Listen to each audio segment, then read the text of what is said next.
Evening, everyone. It's now 4:30, and we are the City of Carmel-by-the-Sea City Council. Today is February 3rd, 2025, and I will call this special meeting to order.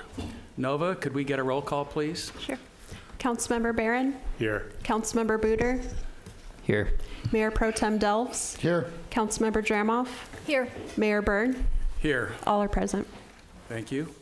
So I'd like to pass this to Administrator Rarig for a comment about the weather. Yes, sir. Thank you, Mr. Mayor and Council. So we are expecting a pretty big storm to roll in tomorrow.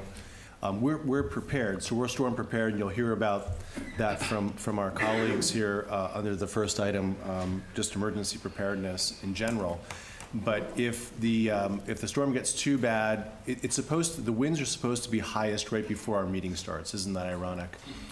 Tomorrow. So we'll be keeping everyone in touch, and obviously if we lose power, we will reschedule the meeting. So I just want to tell you that we're storm ready and that we're paying attention so it doesn't impact people's ability to get to the meeting, and we're just paying attention to it. So thanks, Mr. Mayor. That's all I had, sir.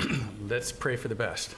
For those of you who aren't here in the chamber, it's full, and that's pretty good. I'm glad that everybody's ready to hear our agenda for tonight. And we're going to begin with the extraordinary business section of the agenda. City Administrator Rarig, would you please introduce staff who will be giving the presentation on fire preparedness in the village? Yes, sure, Mr. Mayor. Thank you so much. And, this is in part reaction to the horrific fires in Southern California. That said, I think what you're going to hear from our colleagues is that we are really storm ready. We're storm ready and we're fire ready.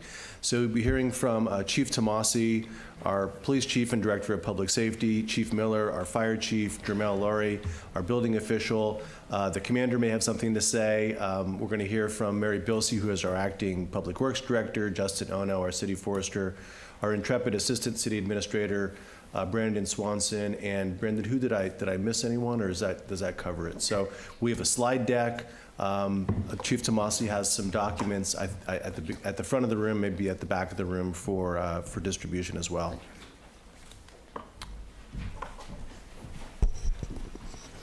Right. Well, good evening, Mayor and Council, and everybody here in the chamber tonight. Thank you. I'm going to do a quick intro and then hand it over to the real professionals here. So we're here to share really a story of what has been, what is being done, and what's going to be done in the future to prepare for emergency response. Obviously, with the horrific fires in Southern California, this is very top of mind for everyone. If you'll indulge us, please, it's going to be about 25 to 30-minute presentation because we have a lot to cover, but I promise we worked through this several times, so it'll be as snappy as we can get it, but there's a lot to get through here. It's really important stuff, though. So this is really meant to be a companion presentation to something else that's going on this week. The Carmel Residents Association will be presenting on Thursday night at 5:30. This is a big information dump today, and then the Thursday is more of a tableside chat affair with the CRA, so hopefully people can attend both items. They do go hand in hand, and what you'll see tonight is this is a very joint approach, that it does in fact take a village to protect a village. And with that, I'm going to introduce Chief Paul Tomasi, who we all know and love so well, to take it from here. Chief? Thank you, Brandon. Mayor, Council, thank you. I'm going to make it through this without coughing, I assure you. Tonight we are here to talk about our emergency preparedness and response. I want to talk a little bit about it, though. It's something we are always working on here. It's part of a whole cycle. Preparation is only the beginning and how we prepare for emergencies and that event that happens, and then it's the response. So we're covering the right side of this circle. There's also recovery and then mitigation after an incident, which some of you know we're still in recovery from the 2023 storms, that emergency. Listed below is just some of the organizations that we work with during an emergency.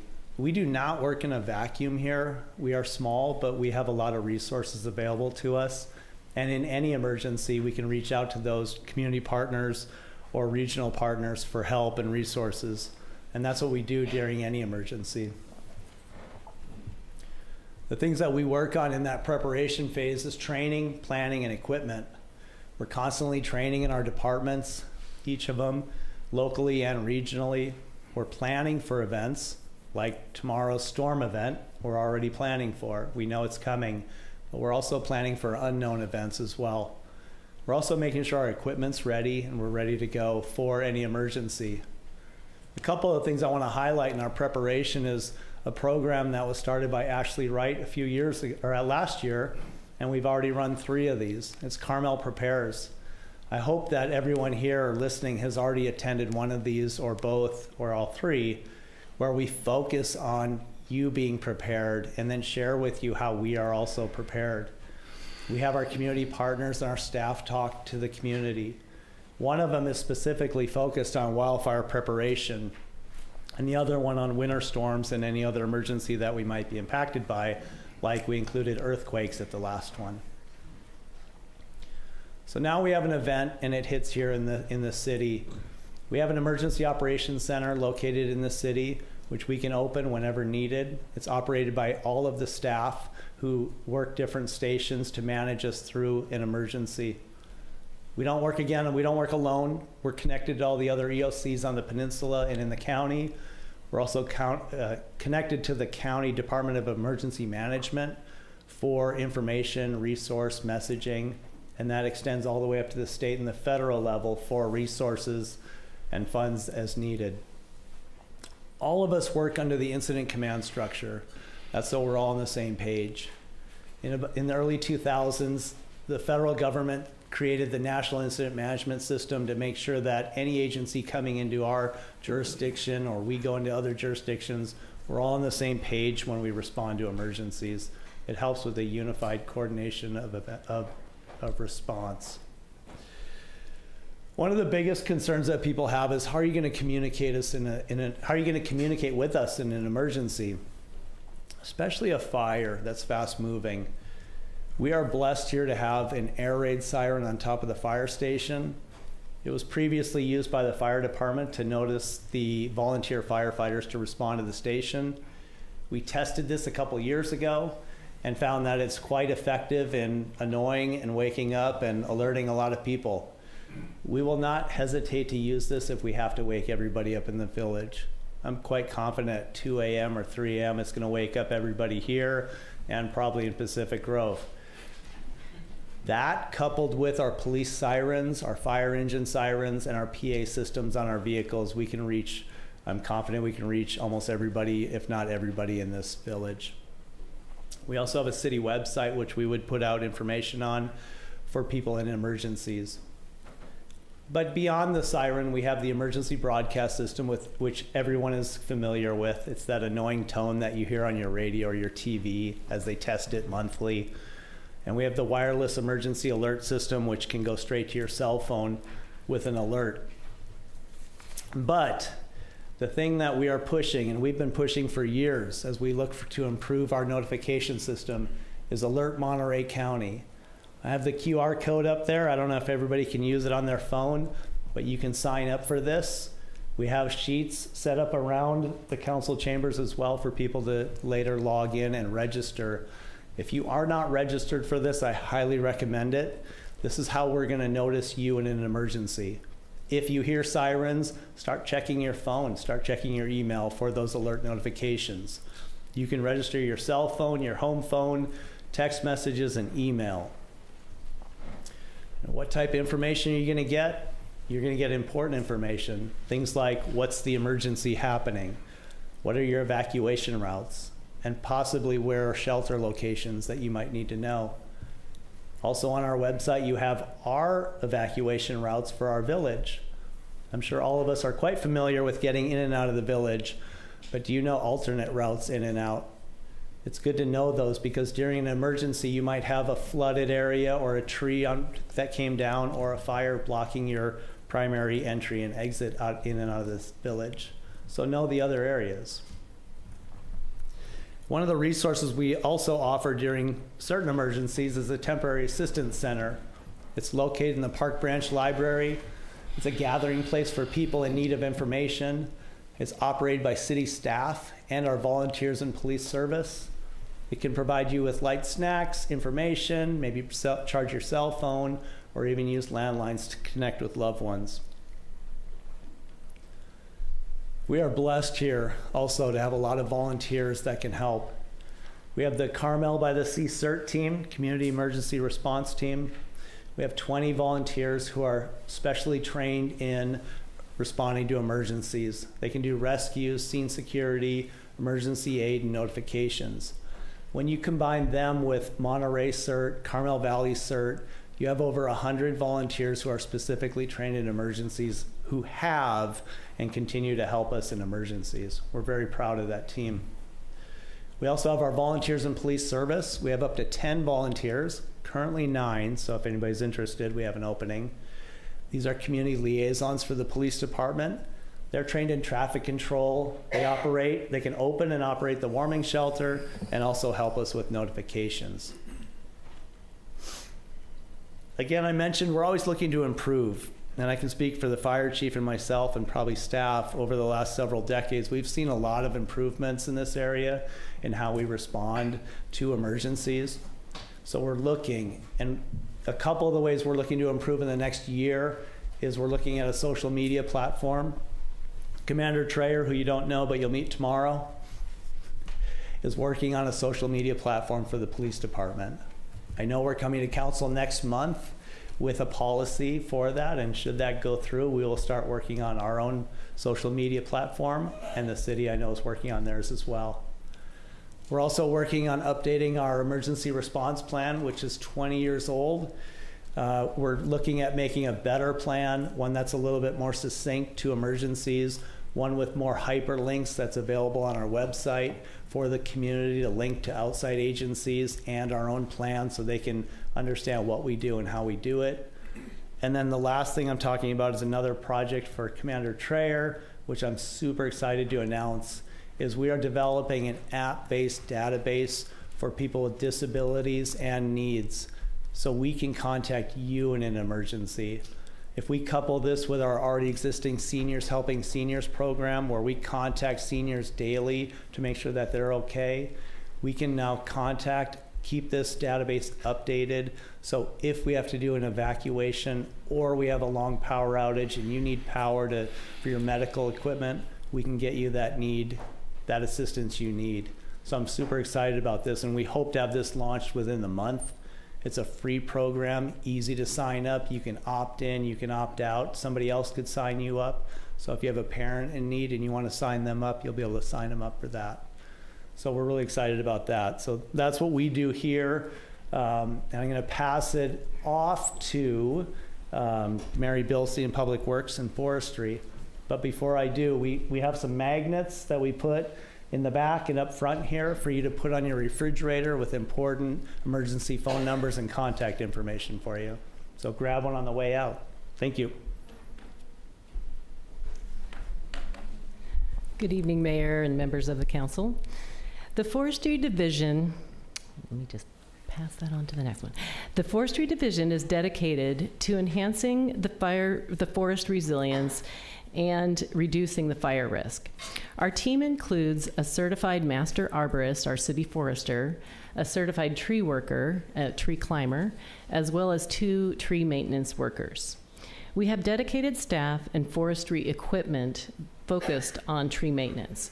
We also manage task orders with tree contractors for large-scale projects, as well as ensuring that the resources needed for our significant efforts. Our ongoing tasks are essential for forest health, including removing dead, diseased, and unsafe trees, pruning, and stump grinding. Staff also handles weed removal, grass trimming, and brush clearance in parks and medians.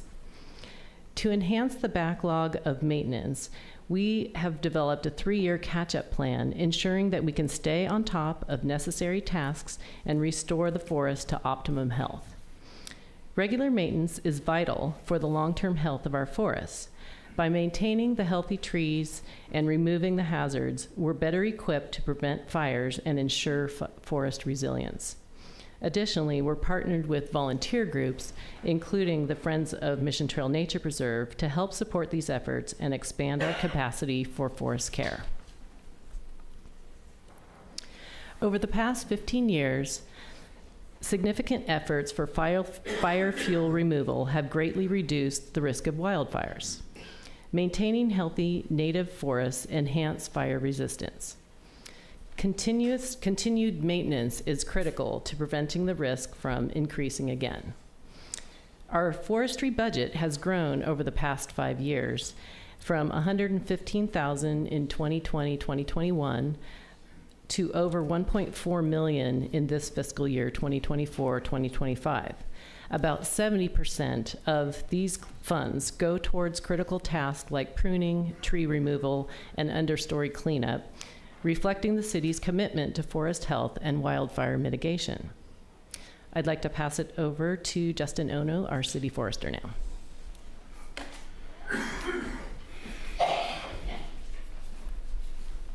Thanks, Mary. Hello, Mayor, Council. So a lot of what we do, these are the major areas where we're focused on in terms of wildfire mitigation. The Mission Trail, Nature Preserve, Forest Hill Park, Upper and Lower, and Pescadero Canyon and Forest Theater, with all of those except for the Forest Theater residing in the high fire severity zone. And this goes hand in hand with the Community Wildfire Prevention Plan that Chief Miller will speak on. That's kind of our guiding document. And also, going back to collaboration, that is a collaborative program between the City of Carmel-by-the-Sea, the City of Monterey, and the City of Pacific Grove. And I work very closely with the City of Monterey Forester, the Forester for the Del Monte Forest Conservancy, as well as all of the vegetation or resource management staff at Pebble Beach Corporation. The crux of the forest health issue in our town is that our pines, or our Monterey pine forest, is very old. They're approaching 80 to 100 years old, which is close to their mature final age. This dry winter we've had has really exacerbated the tree mortality. Trees that were in good condition in the survey 2 years ago, we're removing now under them being dead. So the hard part is the 3-year catch-up is accelerated, and the numbers are hard to really pin down. And we've really undertaken our efforts of clearing. Whenever there's storms or trees fall, we try to clear them up as soon as possible, cleaning up after the utility contractors, and really going out to try to remove hazard trees and invasive species proactively before they become a true issue and falling into the street or on people's property. I've also have reached out to private residents about dead trees on their property to encourage them to proactively remove them and just try to become partners with the city. And in terms of the cooperative partnership, we work with the Friends of Mission Trail Nature Preserve to clear all the dry brush in the piles they create, and talking with the maintenance worker, we've cleared at least 45 piles calendar year. What did I do? Okay. This is the examples of what we do.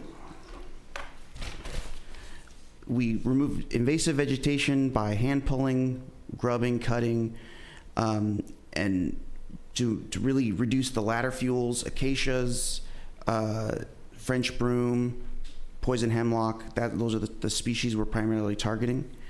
We also replant trees where we've cleared invasive species to try to bring back the resilient, healthy native forest.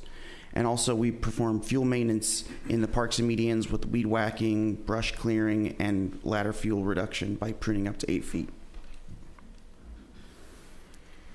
As some of you know, or most of you will probably know, we're undertaking our revamping of our urban forest master plan, and that really focuses on making the forest overall healthy again, healthy and resilient by taking out the dead, dying trees and moving and replanting to try to bring back the new crop of young trees that can hopefully refill the forest canopy and be more fire resistant.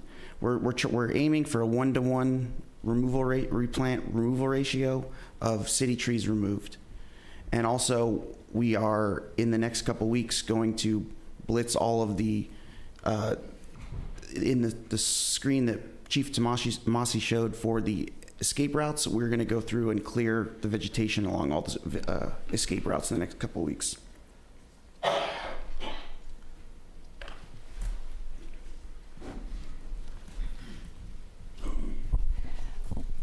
So the ongoing efforts by city staff and volunteers are crucial in mitigating the fire risk. The Public Works Forestry Division is central to executing the Community Wildfire Protection Plan and their work in making a real difference with the city's wildfire resistance. I'll pass it over next to Jermel Laurie, our building official. Evening, Mayor, Council. Jermel Laurie, building official, Carmel-by-the-Sea. My short part of this presentation is meant to highlight the prescriptive requirements for enhanced fire-resistive construction in the high fire severity zone, which a significant portion of Carmel falls into. Chapter 7A of the California Building Code requires structures built in that zone to have fire-hardened elements that exceed typical construction standards. Some architects and designers are already implementing these, incorporating these elements throughout Carmel regardless of the requirements.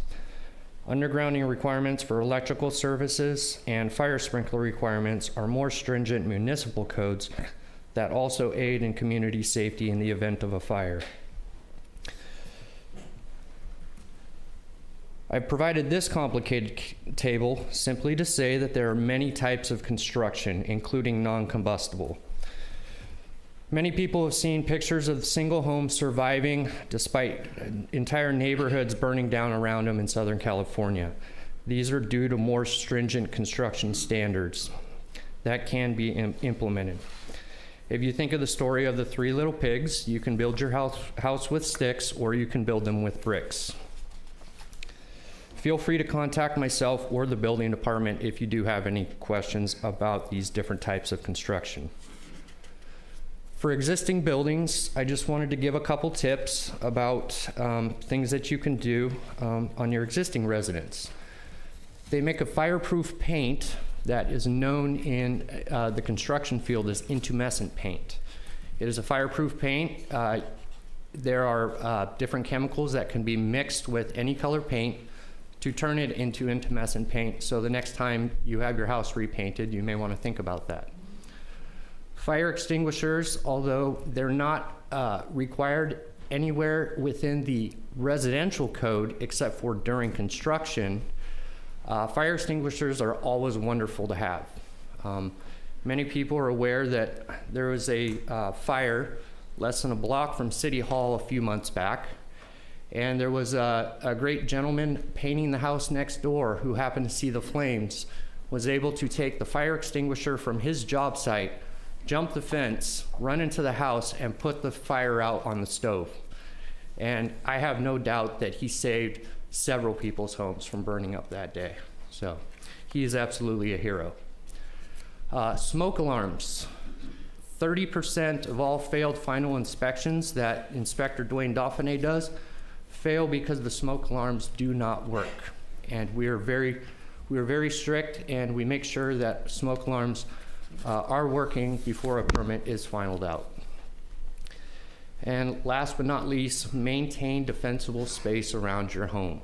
If trees are growing close to your home, be in coordination with Forestry and to be able to alleviate that.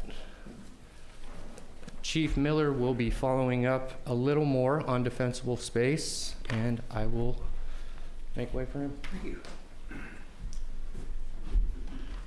Good evening, Mayor and members of council, and thank you for this opportunity tonight to present to you.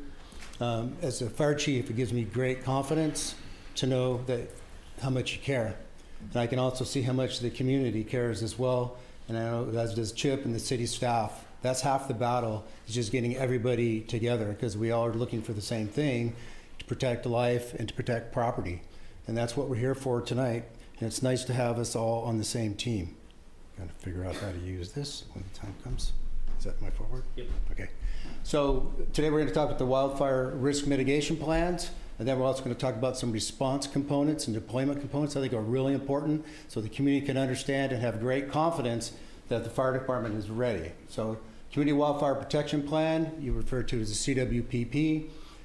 It's to a core planning document for prevention, response, mitigation of wildfires.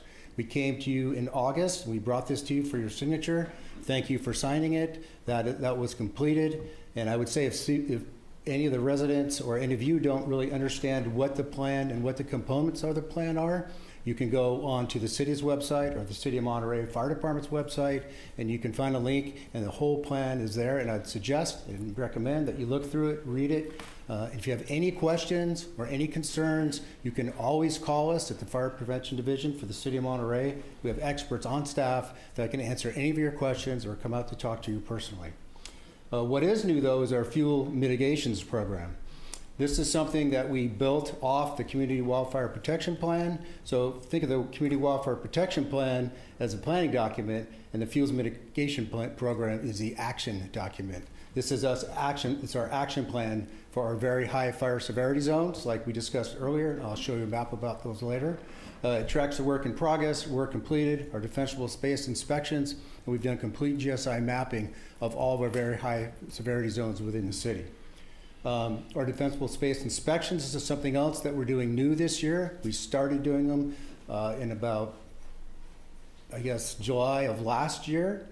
And what a defensible space inspection is it's a much more comprehensive inspection than we used to do. Like Chip likes to refer to them as the drive-by, where we drive by, we make some notes, we leave a hanger around the front door, then we'd come back and check later, but we never really got a good comprehensive look at the residents. This is the state of California model, the CAL FIRE model. All of our fire inspectors and our fuels mitigation specialists have been trained in this, so they know exactly what to do. And I think it's going to make a really big difference. This is taken off all over the state of California, not just in the county areas and the state responsibility areas, but in cities like ours.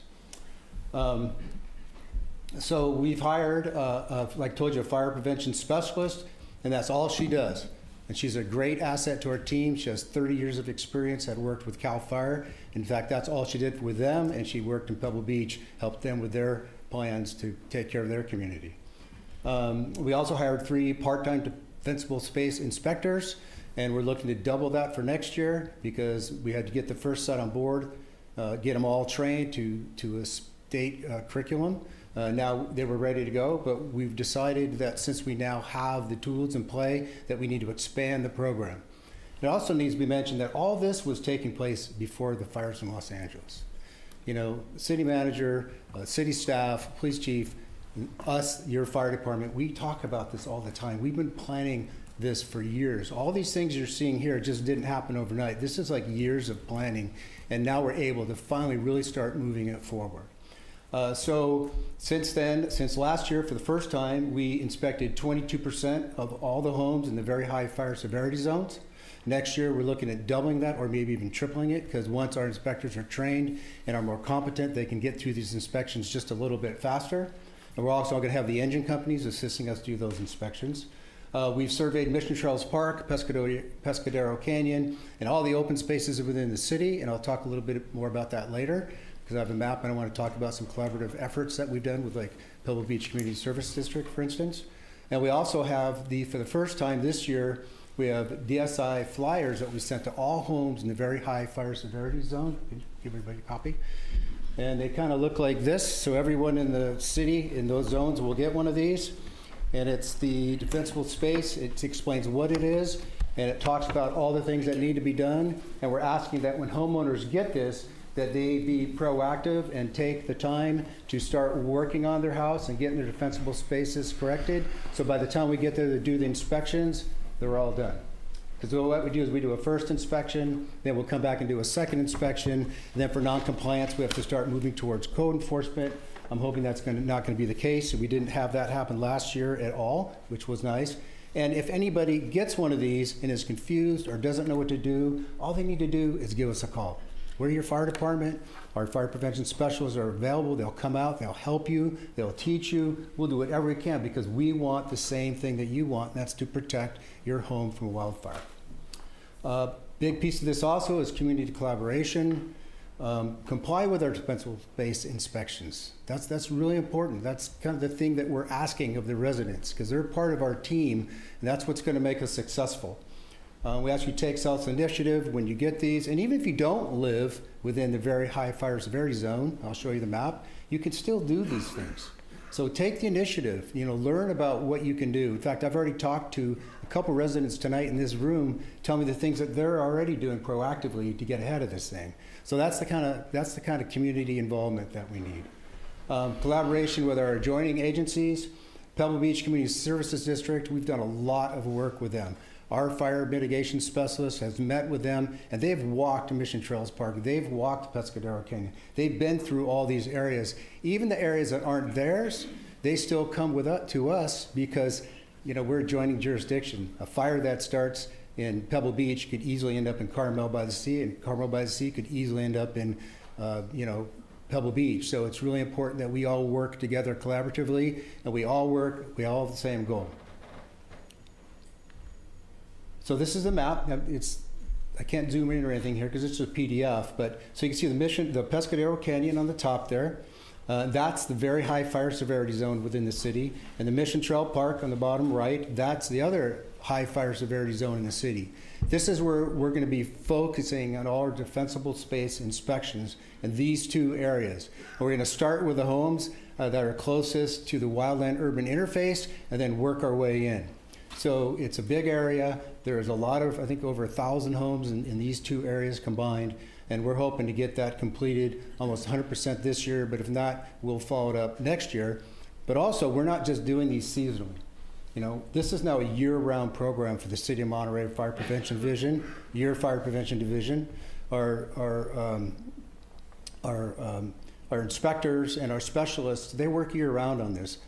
My fire inspectors would just tell me they have already been doing defensible space inspections here in Carmel-by-the-Sea in the last month, even before the fires came out. So this is going to be a year-round thing. Obviously, really going to pick up. It's kind of ironic. We're talking here tonight about wildfires, right? When we just had the largest wildfires in U.S. history like a month ago, and now we're looking at winter storms coming in here through Carmel. But that's kind of the new normal. And I think we just have to be prepared to understand that the weather is changing and we need to deal with droughts, we need to deal with changing wind patterns, so we need to be ahead of this thing, and I think everybody's starting to come to that conclusion. All right, so wildfire response and deployment. I want to be very clear that we are prepared, and you can be confident that we have one of the best deployment models in the state and the world. It's not just because of us, Monterey, but it's because of the whole system, and I'm going to walk you through how that works. So how do we do it? We want to hit it fast and we want to hit it hard, right? We want to keep all fires to that area of origin. Same with a structure fire. We want to keep that fire to the room of origin. The number one component in that is response times. And what do we have in Carmel? We have exceptional response times. We can get anywhere in the city within 3 to 5 minutes. And we have people out there that are very vigilant and they're paying attention. So those two things can get us to that fire quick enough that we can contain it to that area of origin.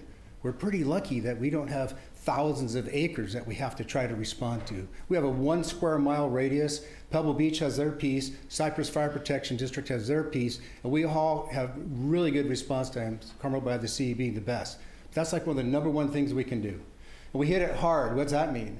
What that means is that we have a very robust deployment model. So you want the first unit to be able to come in fast and hard, and if that fire is getting away from them, you don't want to wait and go, oh, we need more help. You want to make sure that that help's coming. That's why we launched everything when we get an alarm of that type inside the city of Carmel-by-the-Sea. And I hear this a lot. Well, why did I see so many fire trucks and there was no smoke or nothing happening? Because if we get a structure fire response, you're getting the full first alarm response. They can always be canceled. If you're getting a wildfire response, which I'm going to talk about in a second, you're getting a whole lot of resources coming really quick. And believe me, you want it coming, because if it goes to that next level, that's how we're going to be able to stop it in its tracks. So just for Monterey, so if you dial 911 about a wildland fire somewhere in the city limits, first thing you're going to get is a Monterey dispatch. You're going to get our duty chief, 24/7 incident commander. You're going to get 3 engine companies and other command staff responding. Based on the reported conditions or multiple callers, Monterey can up that to get more Monterey resources. But you're also going to get a CAL FIRE initial dispatch on the 911 call. That's because it's a dual threat area, state responsibility area. What that means is that, luckily for Carmel, everywhere around us is state responsibility area, right? Pebble Beach, Cypress, all those areas. So what do they want to do? Just like I said before, they want to keep that fire contained so it doesn't impact their areas as well. So with the CAL FIRE response, we're going to get additional engines. We're going to get additional command staff. We're going to get a water tender. We are also going to get aircraft, which is, by watching the news, it's like one of the number one things you can do to really knock down a fast-moving wildfire. The key to aircraft is Hollister Air Attack Base is that close to us. It's just in Hollister. And once that aircraft launches, you're going to see a plane, observation plane, here like within 10, 15, 20 minutes, because that's what a lot of times you might have seen them just flying over the city. And maybe there's no smoke, but someone called something in and they're launching because they want to get an eye on it and get a bird's eye on it, a bird's view. But they also are command and control of all the fixed wing and helicopter aircraft that would be also responding in if needed. So this is we're very fortunate to live that close to an air attack base. They'll also provide hand crews if needed, and bulldozers, water tenders, et cetera. All that can be activated through CAL FIRE if the incident commander, the Monterey incident commander, who will work with CAL FIRE, determines that that's a need that the city has at that time. We would also would open up the Emergency Operations Center to start. I think the chief talked about that earlier. And the key to that is Monterey will also do a soft opening of our Emergency Operations Center just to work with you, to provide any other resources that you might need, because we have a whole second Emergency Operations Center that we can provide to you so you don't get bogged down and we need this or we need that. We can start working on all those logistical needs. We can work with local, state, federal resources. We can assist in so many different ways, and that's because we're all on one team. In-county mutual aid plan as well. We can call for that at any time. We have signed mutual aid contracts with every agency in the county, meaning, when they need us, we go, and when they need us, they come. So that's more resources we have at the incident commander could ask for. And the greatest thing that we own is that we're part of the state master mutual aid plan. We're so fortunate to live in the great state of California. We have one of the best mutual aid systems, not in the country, but in the entire world. There's countries from all over the world that come and study what California does. Every fire resource in California, we're all trained the same, we're on the same communications frequencies, we all work under the same incident command system. And we actually have an OES engine, Office of Emergency Services engine. State owns hundreds of them, and they give them to places like Monterey Fire. We staff them. We can use them in our city, but when they need us, we're there. That picture right there, that's not where the OES is. That's a Monterey Fire at the Palisades, Monterey Fire engine at the Palisades Fire. They were there, they arrived like at 1 a.m. in the morning, the first strike team from Monterey County, and they were there for 3 weeks working extremely hard. But that's, at the Palisades Fire, they had over 1,200 fire engines. I mean, put your mind around that. They might as well have an aircraft that was bigger than a lot of a country's entire Air Force. They had hundreds and hundreds of, hand crews, and it was just an absolutely amazing response to that fire. We have the same thing. We own that. Everything that was down there, we own, and we can use it all when needed, but we also have to provide it, which we do.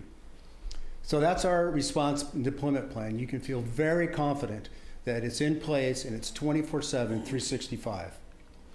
Another issue that kind of came up that a lot of you were talking about based on the news was the hydrants and the fire flow. The city of Carmel-by-the-Sea, we have to remember, Cal-Am owns all the water mains and they own all the fire hydrants. They're responsible. So we met with them. I mean, I was confident that it was all in play, but we met with the executive staff of Cal-Am and said, look, we're going to get a lot of questions. We suggested they put this public information out there because they weren't putting anything out, which they did. And what we wanted, they told us 100% confidently that their system is in operation, 100% operational, that all the hydrants are functioning, they're all being tested, all the fire flow is up, the hydrants are being tested per National Fire Protection Association. You want to test the hydrants, 20% of the hydrants once a year for a 5-year cycle, and they've guaranteed us that that is indeed happening. And they also talked about redundancy of systems like generators.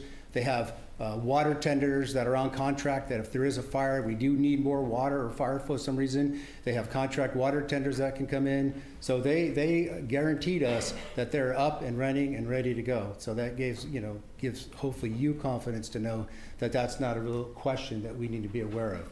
And they own it, that's their job. We keep an eye on it to make sure that that work is getting done. Last thing I wanted to talk about was on the February 27th, Monterey is doing a wildfire ready Monterey. But if you look in the lower right-hand corner, it's also open for Pacific Grove and Carmel-by-the-Sea residents, because we're all on the same team and you're all invited. And we're going to have a panel that day with experts. We're going to have it's going to be at the conference center. We're going to have vendor booths, everything, from SPCA to how to deal with animals, to CalAmp, to PG&E, to State Office of Emergency Services. We're going to have county emergency services there. So I would recommend anybody who wants more information or want just to be a part of it, parking will be validated, because parking can be tough, and refreshments will be served. And we're looking just to get out as much information as we can, and not just for Monterey, but also for Carmel and for Pacific Grove. That will end my portion of the presentation. Thank you very much. Thanks, Chief. And Council, the 27th is when we were scheduled to do our City Council priorities meeting with the public. So we're still working on, I don't know if we've nailed down the times for that yet, but this is in the evening, and so we'll certainly be there. A lot of staff members will be there, and the public, as the chief has said, he is our fire chief, and all Carmelites are welcome at that meeting. Thanks, Chip. That was one of my points. I just want to thank everybody on the team up here today. It's obvious that we have been thinking about this for a while. This is not simply a reaction to what just happened, but we're also not blind to the risks, and we're trying to continually get better and make our community even safer than it is right now. But we do try to project confidence, because we are confident. Hopefully you've seen what we have done and we are doing and we will be doing into the future. I want to reiterate what you heard from many of my colleagues today, that they are available to be contacted. If you have questions in the community, anyone up here on the council, if you want to contact any of us, we are happy to talk to you, because this is really serious stuff. So with that, thank you for the time tonight. I know it was a long presentation, but hopefully everyone got something out of it, and we are all available for questions if needed. Thank you very much. That was incredible. What do you guys think? Are you happier than you were about a half hour ago? And thank you for all of your emails, by the way. It's great. I've got about 20. I don't know how many you got, but many of you in the room probably sent them. So I'm going to go ahead and open it up for questions from the council first. I have a couple, and Jeff, you want to start? Do you have any questions? Okay, Hans? Yeah, I had a question for the fire chief. In school, you do a fire drill, and I'm curious, is there any analog for a community level response, right? Because we have these emergency preparedness meetings, and you might have 50 people show up, and there's 3,000 people in town. No, there's no requirements. I think the key is that we need to do just great outreach, right? And I know the chief had even talked about maybe doing some type of citywide drill with an air raid system. I don't know if that's something that's going to come to fruition or not, but so those are the types of things that we can do. Unfortunately, we can't, force people to be a part of emergency planning, or even make sure they're ready in what to do in case of an emergency. But we're providing every possible avenue and opportunity to communicate with the community and to provide the resources that they need. Yeah, and obviously you're the expert. I just think it would be interesting, obviously voluntary, you're not going to force anybody to do anything, but just to kind of go through the motions so some people are actually out there, muscle memory. And then the other question I had is more of maybe it's a Chip question. I don't know exactly who to direct it to, but have we done any thinking about whether our cell service here in town could handle the increased load in the event of an emergency? Because I have some significant questions about that. I don't know whether it's something we can check with the cell carriers. I mean, obviously, our wireless telecommunications ordinance is still pending before the Coastal Commission.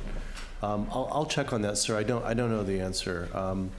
We do know that we've all heard that the cell frequency gets overwhelmed in certain emergencies, but I don't know what our capacity is, but I'll check on that. And then I just had one last question for the fire chief. And I thought your presentation was excellent. It's clear that we've been proactive, but are there any areas in town where you'd say, hey, kind of red flag, we need to get some resources out there to Yeah. clear underbrush. People talk about Pescadero Canyon. How would you say the current situation is in some of Well, these areas? If I could throw Forest Hill Park into that, I've probably got 10 emails on Forest Hill Yeah, Park, well, and I I didn't think- hear that tonight. Well, the very high fire severity zone on the map, that's why it's called very high fire severity zone, because there's some true threats in there. And the amount of fuel that's in there, this is a process. This is also with policymakers involved as well, right? Because every move that's made, first it costs money, right? It costs money, so that's a policy decision. Then there's also environmental factors that we have to work through. It's very sensitive, and we need to be very sensitive to that. That's kind of a policy decision as well. Just to be more simple on my explanation as a fire chief, the more fuel that can be removed, the better it's going to be from a fire standpoint, right? So, but it's very delicate. So we try to go in there and say, we make recommendations on what it should be, but we do that with the foresters, and we do that sometimes with environmental, factors that have to come into play. But I don't have any special place in the city where I say that's worse than the other. I mean, there's a lot of work to be done. It's not going to be done overnight, but it's getting done every year too. This is an ongoing maintenance. Like you heard the foresters say tonight that they're going to go along the evacuation routes and do. That's a great idea. I mean, that's the kind of stuff. You just have to always be maintaining it. And what happens when you do maintain it? It just grows back. So it has to be done year after year after year. But there are some heavy fuels. We're going to have to probably invest some money and get some work done. And it's happening. This is happening.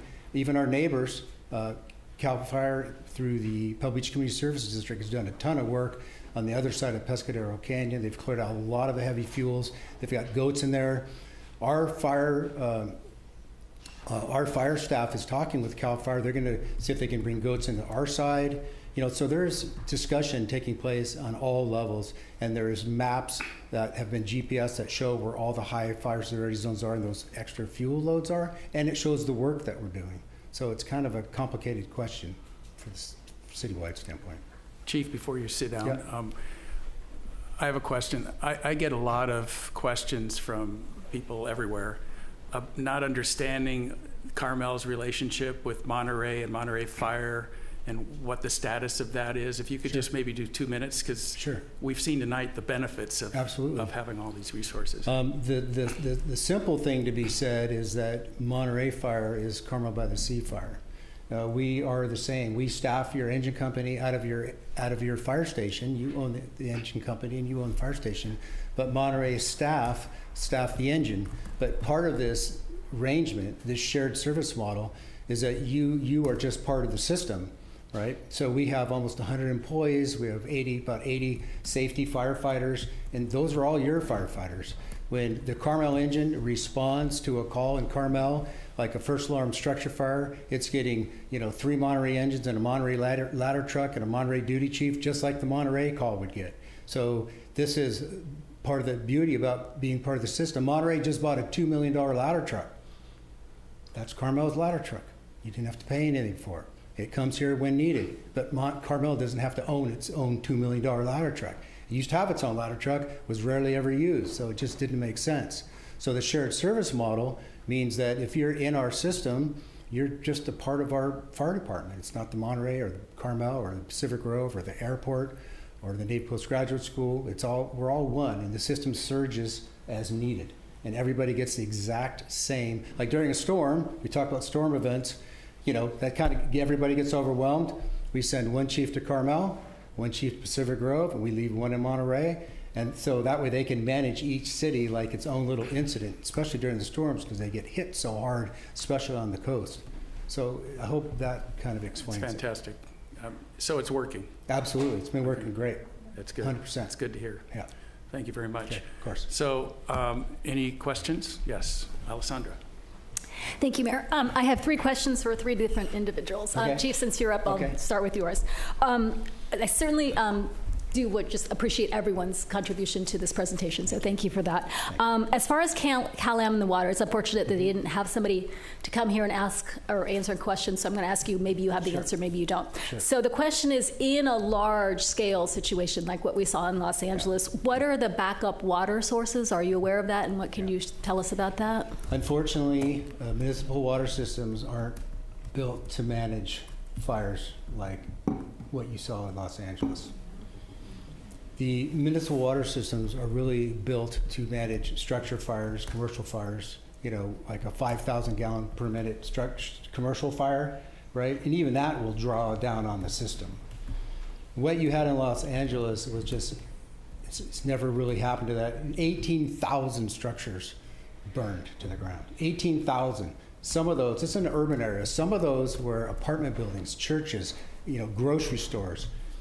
And every one of those buildings that collapsed, guess what? They all have water lines going into them and sprinkler systems, and all that's just free-flowing water. Every fire hydrant's trying to be used by a firefighter is getting opened up, so it's just like it's supply and demand. There was not enough supply to meet the demand. And and I know they had one of the reservoirs that was empty. Would that have helped? Sure. Would it have made the difference? I don't know. But our system is 100% operational, and it can meet the needs to a certain extent. But after a certain extent, there's no municipal water system that can manage something to that extreme. And I don't want to say this lightly, but we're in a different environment here, right? The San Gabriel Mountains are 10,000 feet in elevation, and they're having 80 to 100 mile hurricane force winds blowing down on an area that was just full of drought, right? Drought-ridden landscape. So it's like a fire hurricane. And what happened with those fuels was when a house would catch on fire, that house became the fuel. And this is being pushed by 80 plus mile an hour gusts of wind, pushing from house to house to house. There's just no way. It's 18,000 structures. That kind of configuration is just, it's unheard of. So would we also have the same problems with the water pressure with the hydrants in that sort of a large scale situation? It depends on how large scale it is. But that's why Cal-Am talks about bringing in water tenders, supporting the system. I mean, it's hard to plan. It's like, when it comes to natural disasters, and I consider that kind of a natural disaster, and a lot of it's man-made, but it's like, how do you really plan for a hurricane, right, of a certain size, or an earthquake of a certain size? You can only do so much, and we're doing everything we can. And these systems, this infrastructure that's built in this country really isn't built for these kind of mega storms and these mega fires. We're in new territory now.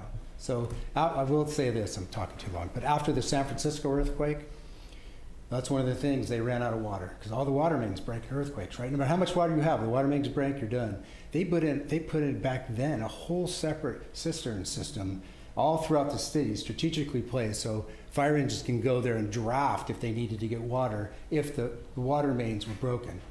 But that's not happening everywhere. That wasn't something they did, after the San Francisco earthquake. So unfortunately, I'd like to say, yes, that system can handle any size fire, but I can't confidently say that.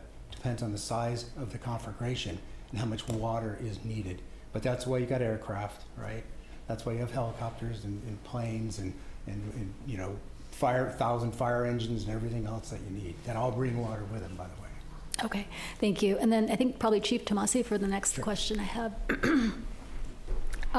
Certainly one thing is I think everyone appreciates knowing that you are setting up the system for people who might have disability issues and can't get out. I think that's a wonderful program, and certainly anything we can do to publicize it to help people know about it once it's up and running would be great. So my question for you is, I'm very worried about evacuation. So we have the evacuation routes, but what we're concerned about is, like, even if we leave, then you're on Highway 1 and there's total gridlock, and there's not that many ways out of the whole Monterey Peninsula if it's a large-scale event. So do you have any recommendations or any suggestions for that kind of a situation? I do. Download that alerting system, because that's what we'll use to notify people. In 2017, this was a huge concern of ours. So we had a huge meeting to talk about this, and through the county and through all the agencies, we developed an evacuation plan for the peninsula, which is available. It should be available on our website on a link. It's the county evacuation plan, and it includes everybody. It's all the agencies, the county, CHP, Cal, who does the roads? Caltrans. My father-in-law worked for him for 35 years. I should remember that. Caltrans. So it's a lot of different agencies. It's about changing the flow of traffic, even if needed, to make sure we can get people off the peninsula. So there is a robust plan in place that would be put in place if needed to do a large-scale evacuation off the peninsula. Okay, thank you. Yeah.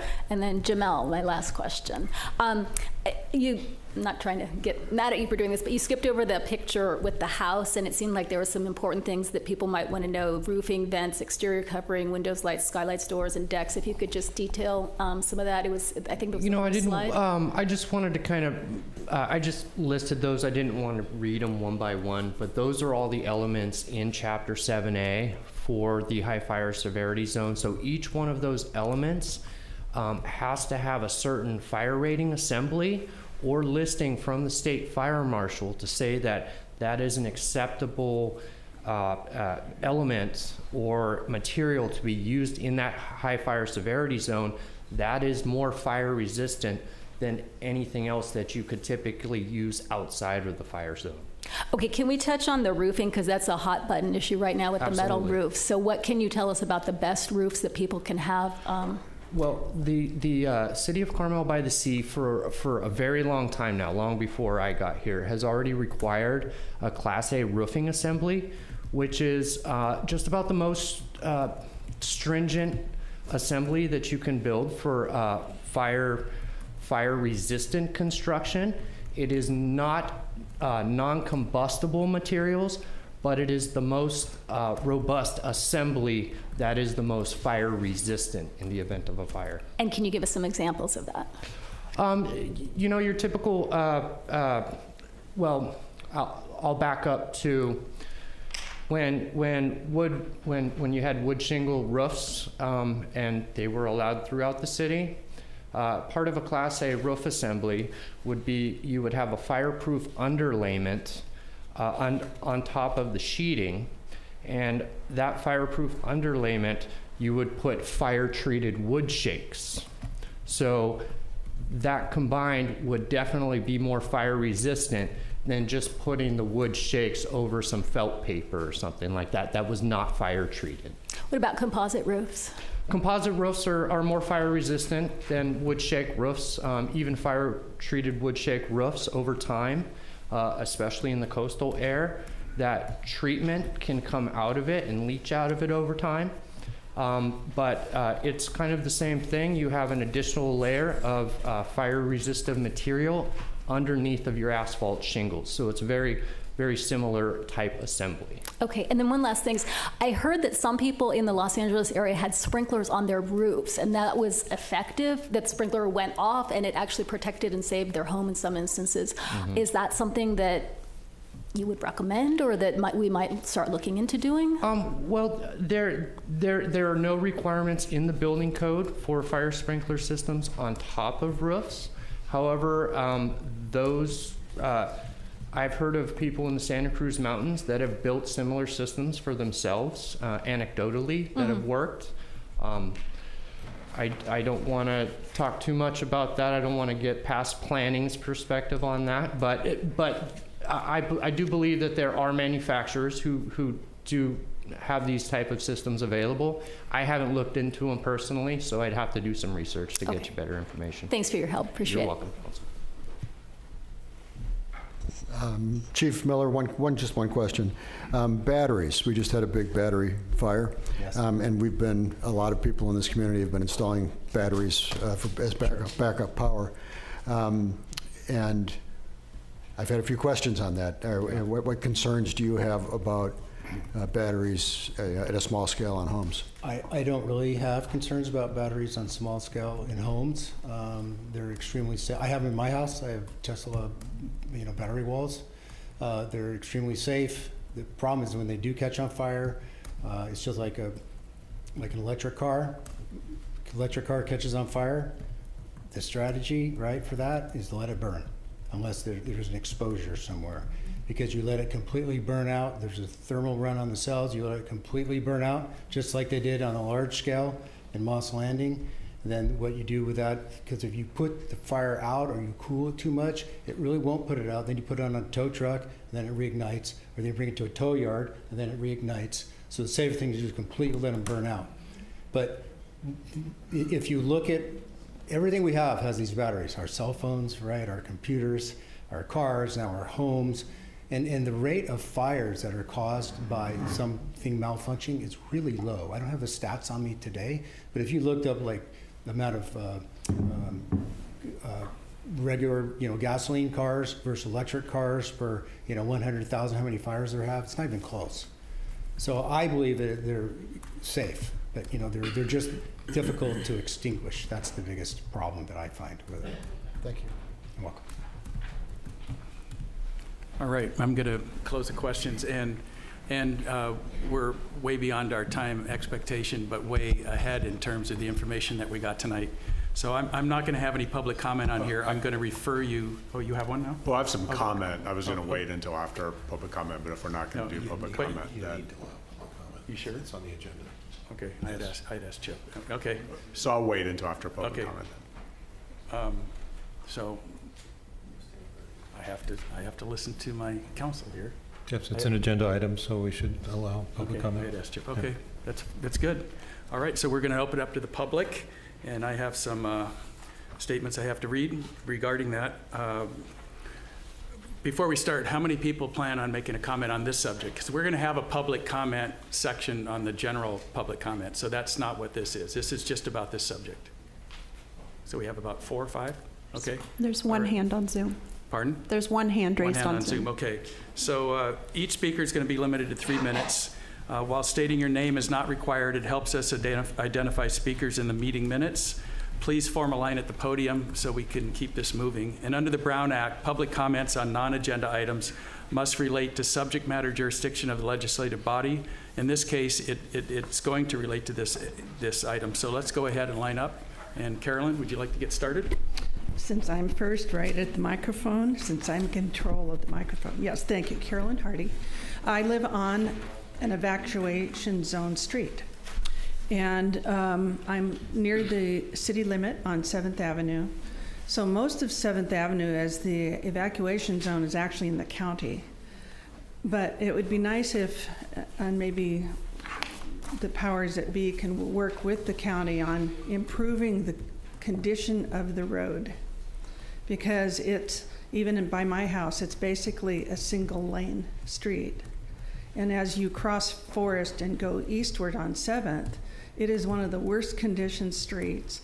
And when you get closer to Hatton, it's actually the beginning of the Mission Trail Canyon, and it's a horrible mess. And the street, no 2 cars could pass on that street. So the other thing I'd like to ask and find out is whether those streets become one-way exit streets out of town. That might be something we should think about, but I appreciate the forester looking to clear brush and that kind of thing, but there's areas of the streets that maybe should even be widened to some degree, small degree. But, so what I hear you saying is we should spend a little bit more time on the road exits on the exit, more exhaustive search of them. Okay. There's some exit streets that might be fine, but 7th is a real problem. Okay, thank you. So if we're going to rely on that all the way up to Hatton, the city needs to work with the county on the condition of that road. Thank you. And it should be widened, or at least in better condition to have to traverse it. So okay, thank you. Hello, my name's Donna Manning, born and raised here. I'm 74 years old. I've been walking through Mission Trail Park every day of my life. And there is so much fuel in that park and in Pescadero that you could throw a lit cigarette and start a conflagration. And that stuff's been there a long time. I just want to say, I think what you guys are doing, all of you, including the foresters, has been commendable. But my worry is that we need orders of magnitude, more resources pointed toward fuel reduction, so we don't have to call on the fire department to put out the fire. And I may be wrong, but I think houses east of Highway 1 can no longer get insurance except through the state system. Now, when's that going to come to Carmel? That's going to cost all of us a lot. Not to mention the cost of a fire to residents and to the town. It seems to me penny wise and pound foolish not to raise by orders of magnitude the resources to help these folks get that fuel out of there. And if there are environmental considerations, to lobby the state to mitigate them, because the state's going to be more receptive. Everybody's going to need to think out of the box now and clean this place up, because we are a fire waiting to happen. Thank you. Hello, Linda Calafiore. When you're looking at the perimeter for clearance around homes, does that include dead trees inspection? Well, yeah. So if a dead tree is on the property, you would note that to the property owner? Depends on where it's at and how close proximity. Okay, well, anyway, I'm just saying it's a concern that dead trees are considered and that they're mitigated in some way. Thank you. And then just my second point is that I probably was a bad girl and I tried to register when I sat down and you told me about this, and I kept getting bounced out because I didn't have an address. Thank you. Can I comment on that really quick? You may.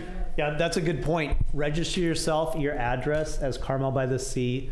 Because we don't have addresses, you will get the notification in this zip code. So if you are in 293921, you're going to get it. That's how it does work. So I'll help you with it if you need it. Yep. Thank you.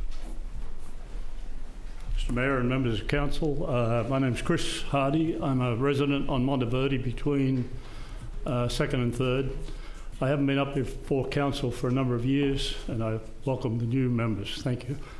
I live on Monteverde. As I said, I look over Pescadero Canyon. I walked the canyon 2-3 days ago, and I'm concerned about a couple of comments that the fire chief said. First of all, as some of you know, I had a house almost burned to the ground here in 2014. So we've been through it once. A couple of things that the fire chief mentioned worry me. Not the response time, but because we had a great response. We had 7 fire engines show up very, very quickly. The issue I'm concerned about is species versus people. And as the second, and I think the third lady said, cleaning up the dead vegetation and so on, and the trees that are down. Pescadero Canyon has a lot of both. The other thing that the fire chief mentioned was, and this is unlike the other 3 at-risk areas within the city, Pescadero Canyon does have a shared oversight from Pebble Beach Company and Monterey County. And the fire chief mentioned money and species. Both of those things affect the decisions being made at Pescadero. I'm concerned that species and money drive decisions versus our homes. And I'd just like you all to think about that. Thank you very much. Thanks, Chris. Good to see you here.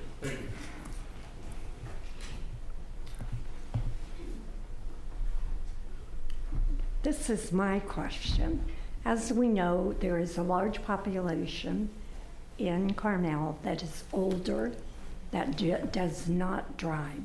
So is your program and the fire department's program, how are they going to be rescued and removed from their houses? Are they to register, with you? And who's going to go to get them? I mean, that's my question. You want to answer that? I don't know.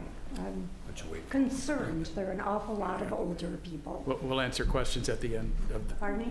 We'll answer your question at the end of this comment section. Okay. So just in a couple minutes.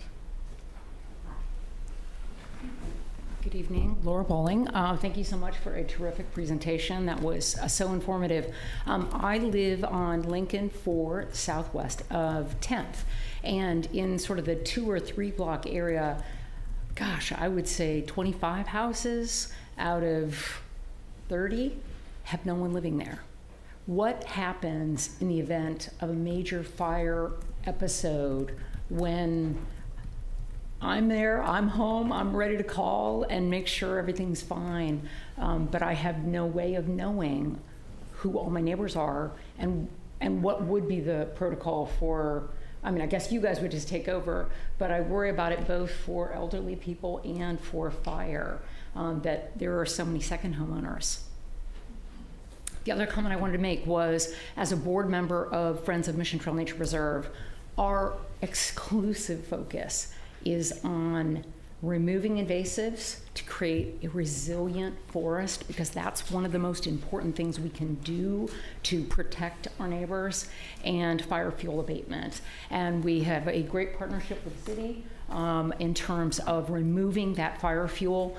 So I just wanted to let our neighbors know who mentioned that, that is job one in terms of the work that we do, the funds we raise. We love to make it beautiful too, but making it safe for everyone is a key thing we do.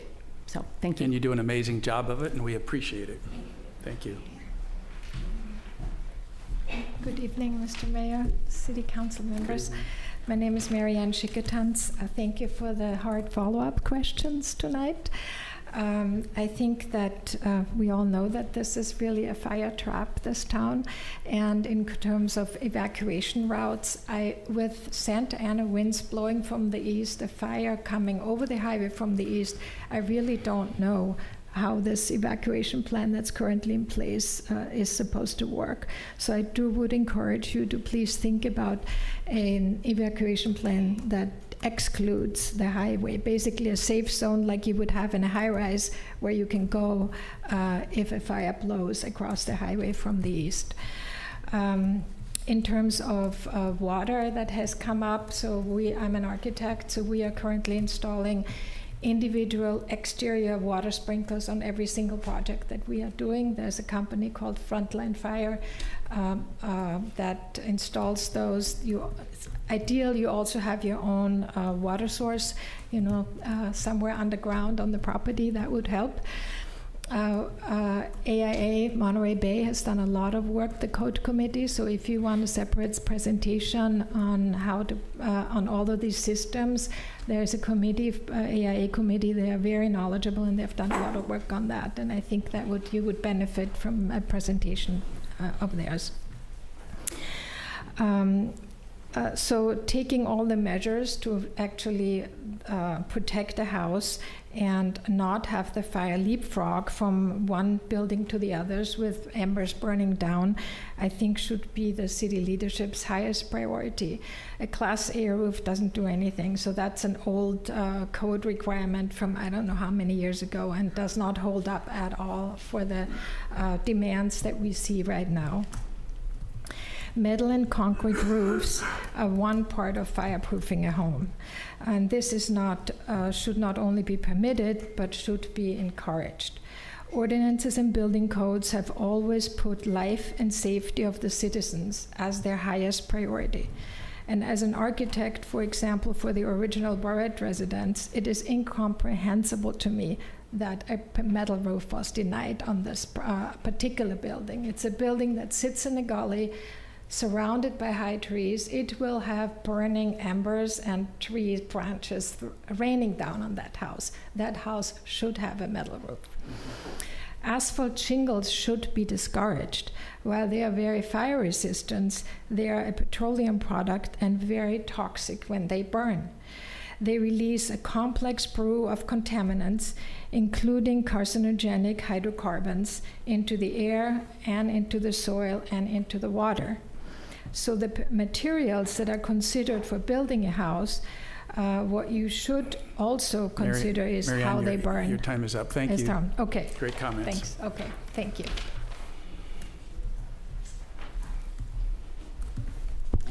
Good evening. Karen Ferlito. Thank you for a fantastic presentation. As part of Friends of Mission Trail Nature Preserve, I assure you we are doing our best to remove like Laura said, invasives and also fire fuel. It's a great public partnership with the city. However, we can't do this alone, and we can't continue to fund all of this alone. We have had the fortune of having good benefactors who this is important to, but we can't do it. So it's imperative that in this budget season, we get more money put into fire fuel abatement throughout our dangerous areas. Secondly, there seems to be somewhat of a myth that fire department personnel and police personnel cannot go onto private property to inspect. So I looked that up, and I think that we really need a reading on this, because just drive-bys are not enough. And I certainly hope we will be able to get to the point where fire inspectors can actually go on private property to help residents with knowing what they need to do. Additionally, we have high voltage lines in Mission Trail Nature Preserve all along Richwood Avenue, but we have an especially egregious one that goes from the 11th Street entrance across with a big transformer, and it doesn't have the latest and greatest PG&E line out there. It's just the simple line. There's a very large eucalyptus tree on private property overhanging that line, and that line only goes there because it's servicing Flanders. That Flanders mansion could be served by undergrounding from Hatton Road into Flanders, instead of, if we can't get a hold of all the people on the Ocean Avenue undergrounding thing, I think it would be far more important to at least get rid of that one transformer line that's right there from 11th Street on up to Flanders. And then lastly, and I know you know my position on addresses in this city, and in all deference to the chief and the chief, they both expressed interest and support for addresses in the city to improve the response time. The response times that you see in your report are when the wheels move to the wheels get where they think they're supposed to be. It does not include the time on the telephone explaining where we are. And I would doubt if FEMA had to come in here or other agencies had to come in here, and we would make insurance claims trying to give our locations of where our houses are if all of them are burned down. So I think we really need to get on health and safety in this town and get past this idea that we can't have addresses. Thank you. Thanks, Karen. Great comments. All right. Looks like we can bring it back to the council. We have one hand raised on Zoom. I always forget the Zoom, sorry. Lori Flanagan, go ahead. Hi. Hi. Yeah, I think you might see my name on the screen. I'm not sure what you're able to see. But my name is Lori Flanagan, and we have property here in Carmel as well. And I had some just basic questions in the event that there is a catastrophic, event that would occur. Do you guys do assessments, or is there somebody that's responsible for assessing the kind of multiple failure points that we would potentially have in this area? If you look at the large fires that have happened in Napa, up above the Sacramento area, in Paradise, in Southern California, they had a lot of what we've been talking about tonight, and probably most of it. They had shared services in terms of fire and other emergency services, but they became overwhelmed, and then they had multiple failure points that resulted of that. So is there anyone that takes a look and says, across the entire county, because Monterey could be on fire, Carmel could be on fire, Carmel Valley could be on fire, and Big Sur, and they're all drawing from the same shared resources. So what is that capacity level where we start having failure points? And then what is our plan B for when that failure happens? If it's planes, do we have enough plane resources? Because Monterey's now calling for planes, and the Valley's calling for planes, and Big Sur's calling for planes. And so is there anyone who looks at it overall and says, when we have an event like Paradise, like Napa, like Palisades, we're going to have failure points. Absolutely. We can't budget high enough. We can't have all the equipment on standby and never use, but we have to be, budgeted at a certain level to do the best we can and have equipment on hand. But then we have to have a plan B. And that includes the power company, which I haven't, and I'm glad somebody else brought the power up, because in this area, it could be sparked by a fire. When you shut electricity off, the cell towers don't work in this area very well, and you can't tell people how to evacuate or what's happening next, so what's plan B there for those failure points. And so what I'd like to do is talk to whoever is looking at that. What do they have in place? Or, is there somebody? All right, thank you. I can whip through some answers, Mr. Mayor, or we can. I think Jeff had a comment first. I'll wait for your answer. Okay, all right, go ahead. Real quickly, Councilmember Hardy was talking mostly about 7th in the county, although we'll look at our section of 7th Avenue in the city. Thank you for that. Mrs. Manning was talking about Mission Trail Nature Preserve. We are in the budget season now, so the council will be considering budgetary line items in the next couple of months. So I'm sure that Mary will be proposing, and Justin, substantial fuel load reduction again, budget. Mrs. Calafiore talked about defensible space. A lot of people talked about defensible space. If you call us or call Chief Miller, we will come onto your property, and he had the cards there, and actually give you recommendations on how to make your property more defensible. So that's a service we offer. Chris Hardy talked about your neighbor who has a dead tree and doesn't do anything. So thank you, Mrs. Calafiore. So if we see something that is over a property line, we will, as Chief Miller said, we will ask code compliance to get involved, or the city forester. So we can work with adjacent. No, thank you though. Mrs. Chris Hardy, the other Hardy, talked about species. So several of our natural areas have environmental sensitive habitats and species. So again, there's a process that we have to go through to do either hand work to remove invasives.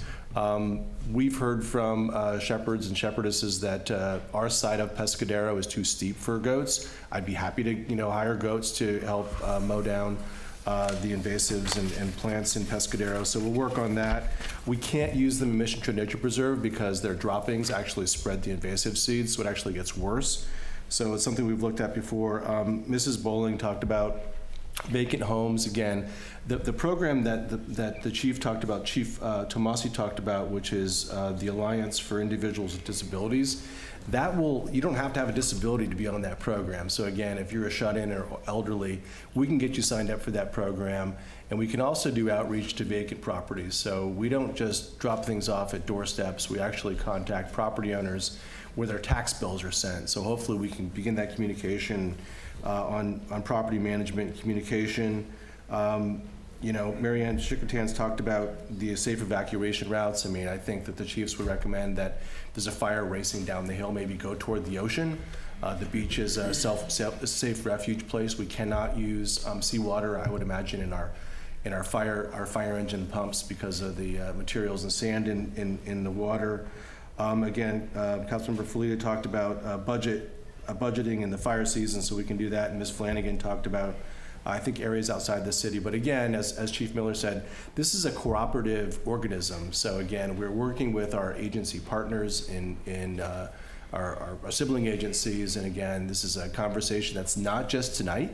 It's an ongoing effort. Again, Monterey talked about the effort they're going to have on the 27th of this month. And then again, the CRA is hosting a very similar forum. We're not calling it a fireside chat, we're calling it a tableside chat this Thursday between 5 and 7:30. 5:30. Is it a 5:30? Thank you, Mayor. Thank you. That's all I have, sir. Jeff? Thank you. I have a few comments. The first is about, these comments are about sort of protecting our property and protecting the village. And the first is about protecting our individual houses.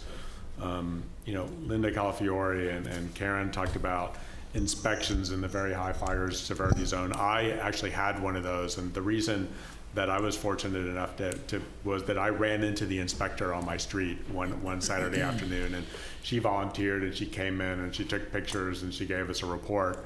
And she told me that they would not go into private property unless they're sort of invited in. And I think that is, from the perspective of someone who had the inspection, that's a disservice to me, because I have empty homes all around me, and those houses by definition are not being inspected. And so we need to have perhaps a more robust community conversation about what the rights of the people that live here or the people that want their homes protected are from people that don't want other people on their property. This is a difficult conversation, but we have been, it pokes its head up, once a year at events like this and events at other events. And I think maybe maybe we need to have that conversation again, to sort of understand how I protect myself from all of you out there. The second thing is, when I look at the map of the very high fire severity zone, as you know, I live a couple blocks from Chris Hardy near Pescadero Canyon, and to some extent, the very high fire severity zones in Carmel have been set forever. As far as I've been here, they haven't changed. Even though the state revised the maps a couple years ago, I noticed that ours hasn't changed. And from my perspective, it seems a little bit arbitrary. When we look at the delineation of the southeast section of town, it ends at Junipero. Well, the other side of Junipero is just as wooded. The east side of Junipero is just as wooded as the west side. The west side of Junipero is just as wooded as the east side of Junipero, and so that seems arbitrary. And it seems, arbitrary from my walks through town that the northeast corner of town is not, and also not in the very high fire severity zone. The section up by Lobos and Monterey, and all this stuff sort of on the other side of Carpenter, that's also very wooded. And so my point here is that I'm not sure that our reliance on the very high fire severity zone maps really do service to the community.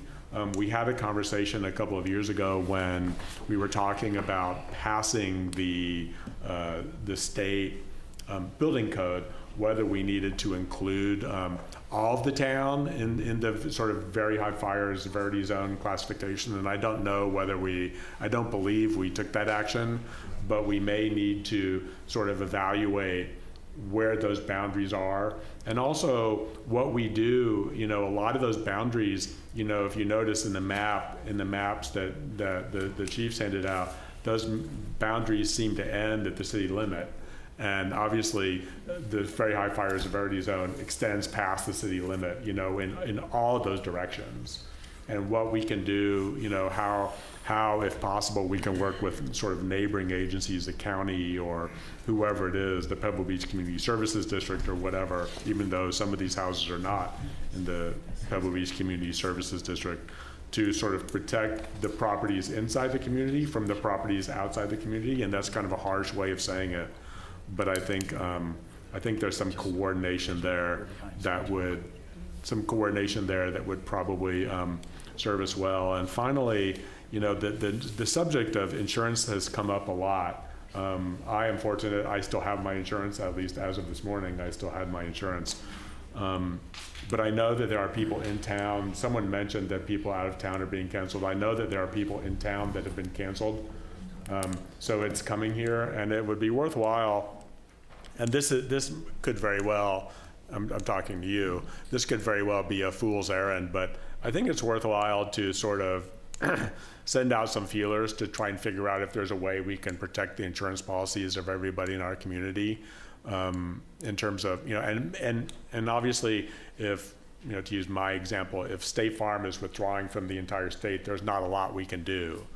But it seems like some of the insurance companies are using methodologies that are maybe a little bit, I don't know how to describe it, idiosyncratic in terms of what they're renewing or what they're not renewing or what they're writing or what they're not writing. And it might be worthwhile to have sort of a city conversation, a staff conversation, with CHIP or with Public Works or the police or the fire, or especially the fire department, to figure out if we can modify that conversation a little bit so that at least if there's some action that the city can take to say, you know, we're a prepared community or something like that, if there's a way to sort of guarantee that we would have insurance written inside the community. I have no idea what that would be or whether that's possible, but it might be worth a couple of phone calls on the part of Chief Miller or you, Chip, to see if it's a fool's errand or whether there's a little bit of life. Yeah, just in real that briefly, conversation. so we believe that adopting the Community Wildfire Protection Plan would show the insurance companies that we are a fire-safe community, and the other is to become a fire-safe community. And there's a designation and there's a process to go through for that. We I assume you're talking about fire-wise communities, right? And so I don't know about whether the Wildfire Protection Plan goes to establishing our credentials as far as being worthy of fire insurance.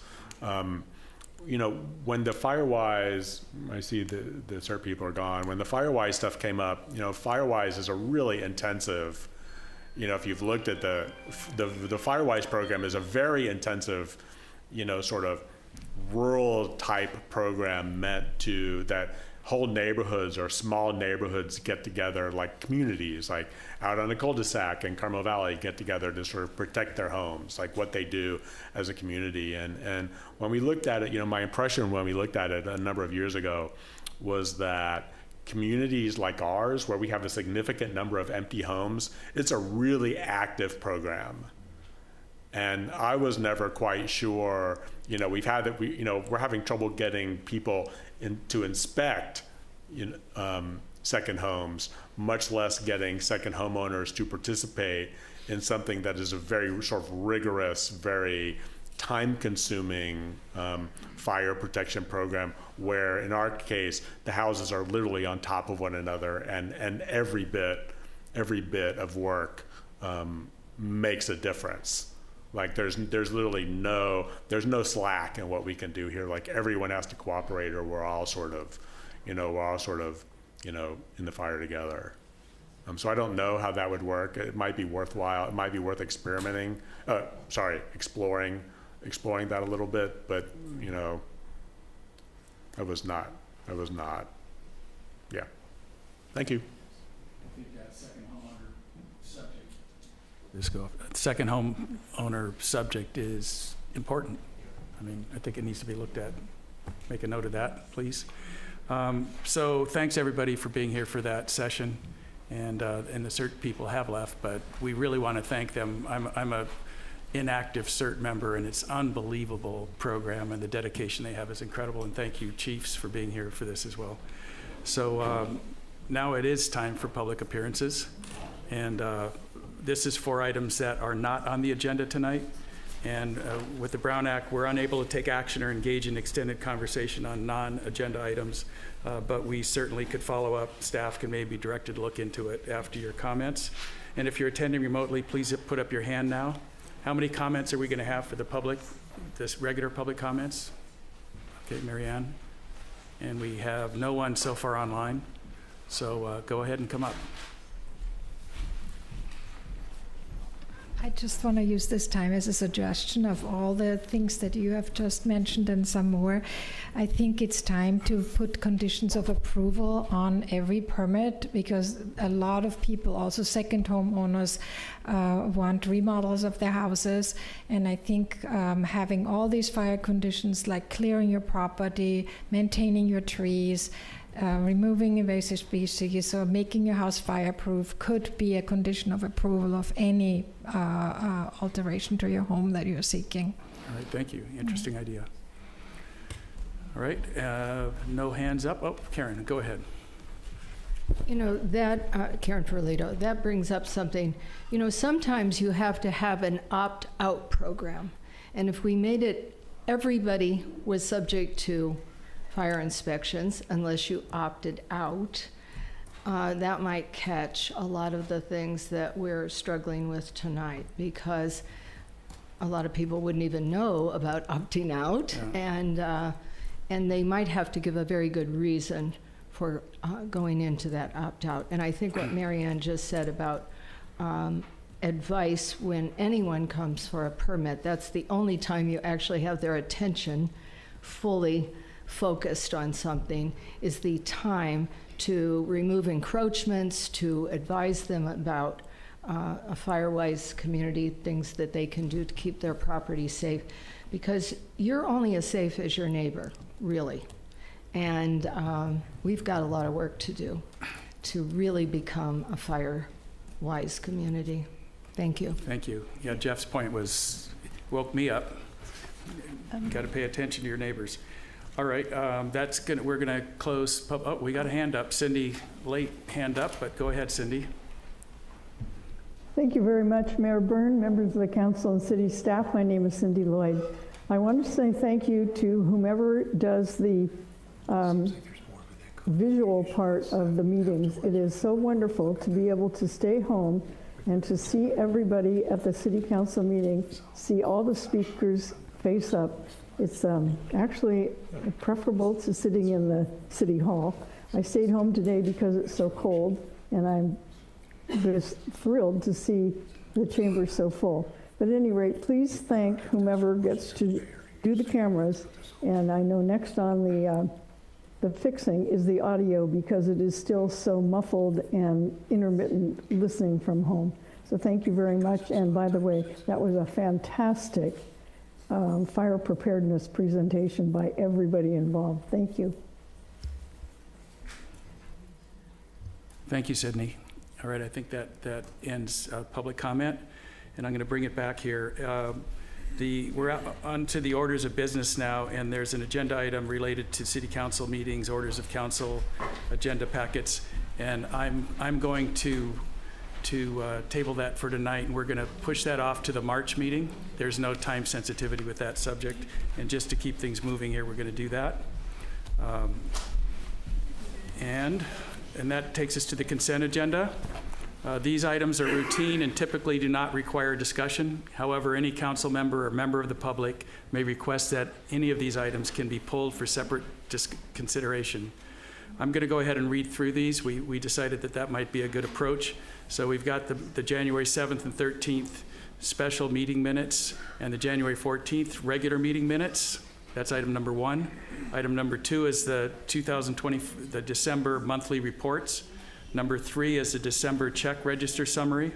Number 4 is Resolution 2025-09, rescinding and replacing Resolution 2024-094, authorizing the city administrator to establish and adopt the new class specification and salary schedule of library associate, adopt revisions to the current librarian 1 and 2 classes, and new salary schedules in accordance with Municipal Code 2.52.590B. Item number 5 is a Resolution 2025-010, authorizing the consumption of alcohol at the Farmers Market Third Thursday events in 2025. Item number 6 is Resolution 2025-011, authorizing the serving of alcohol on public property and the erection of tents on public property for the Carmel Art Festival.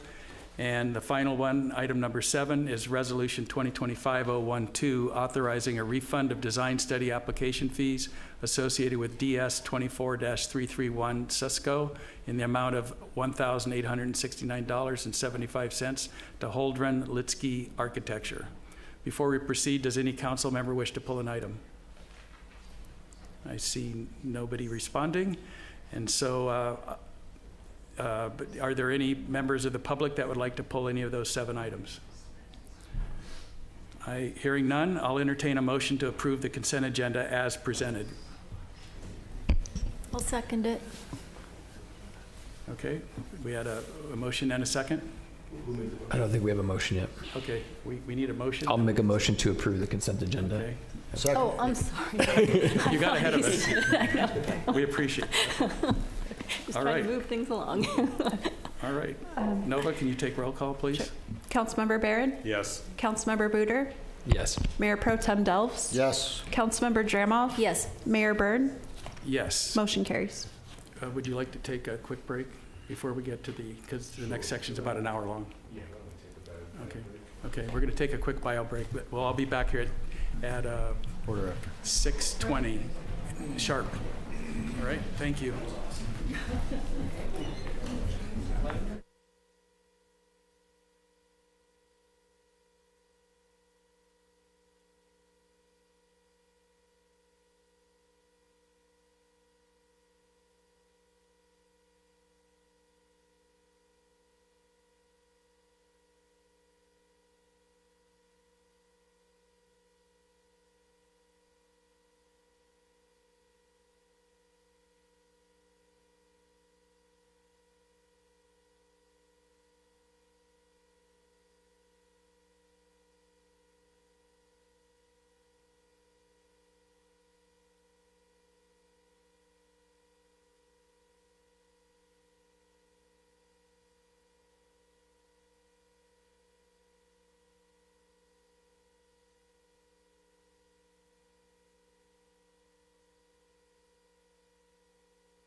All right, we're going to bring it back. And next we have Resolution 2025-013, which is related to receiving our annual comprehensive financial report, or ACFR, for the fiscal year ending June 30th, 2024.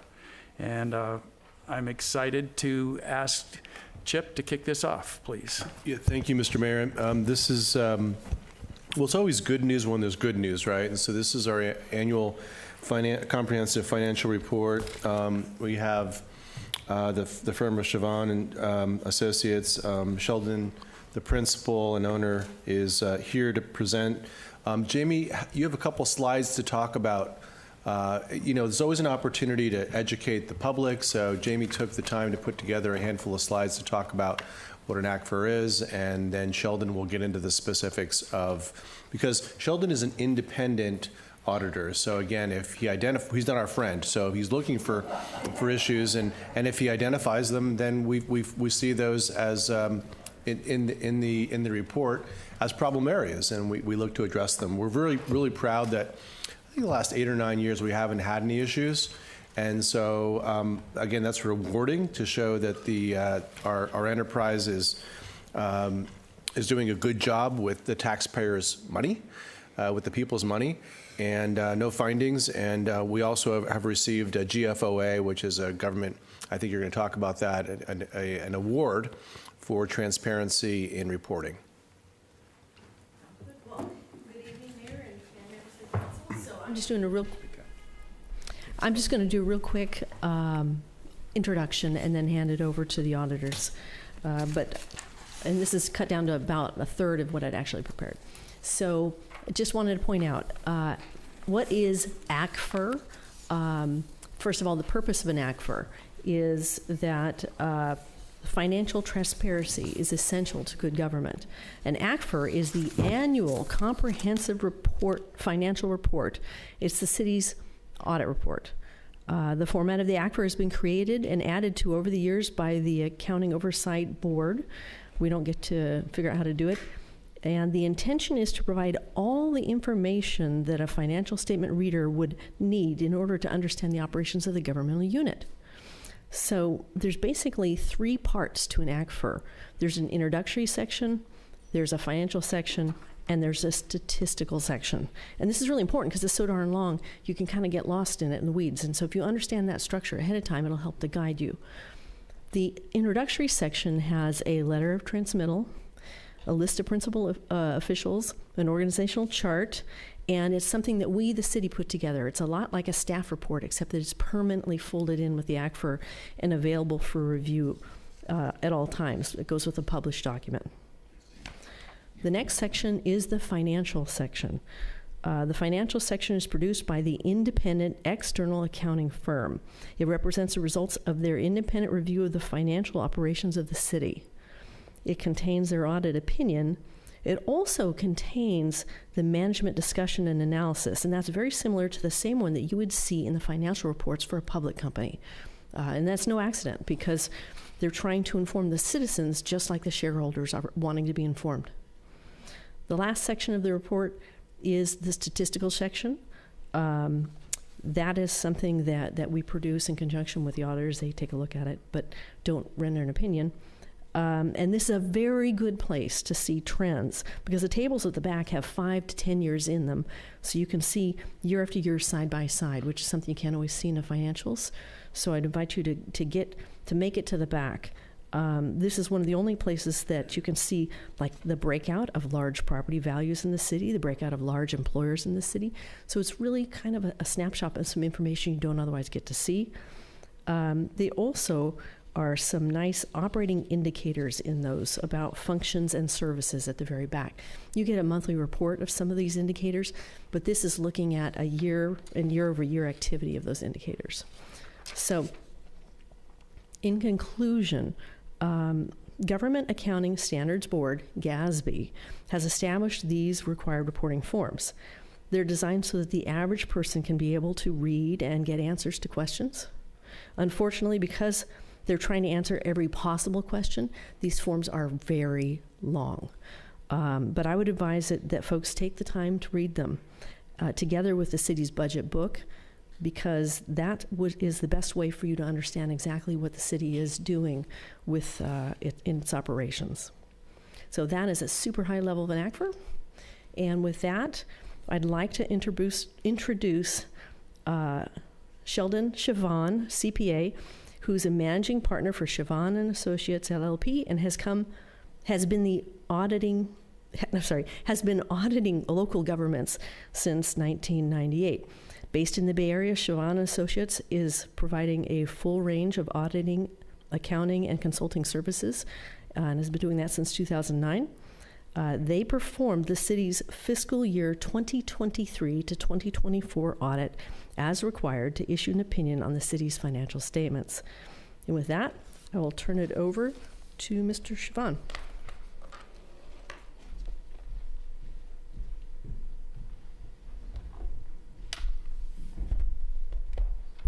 Good evening. Good to see everybody once again.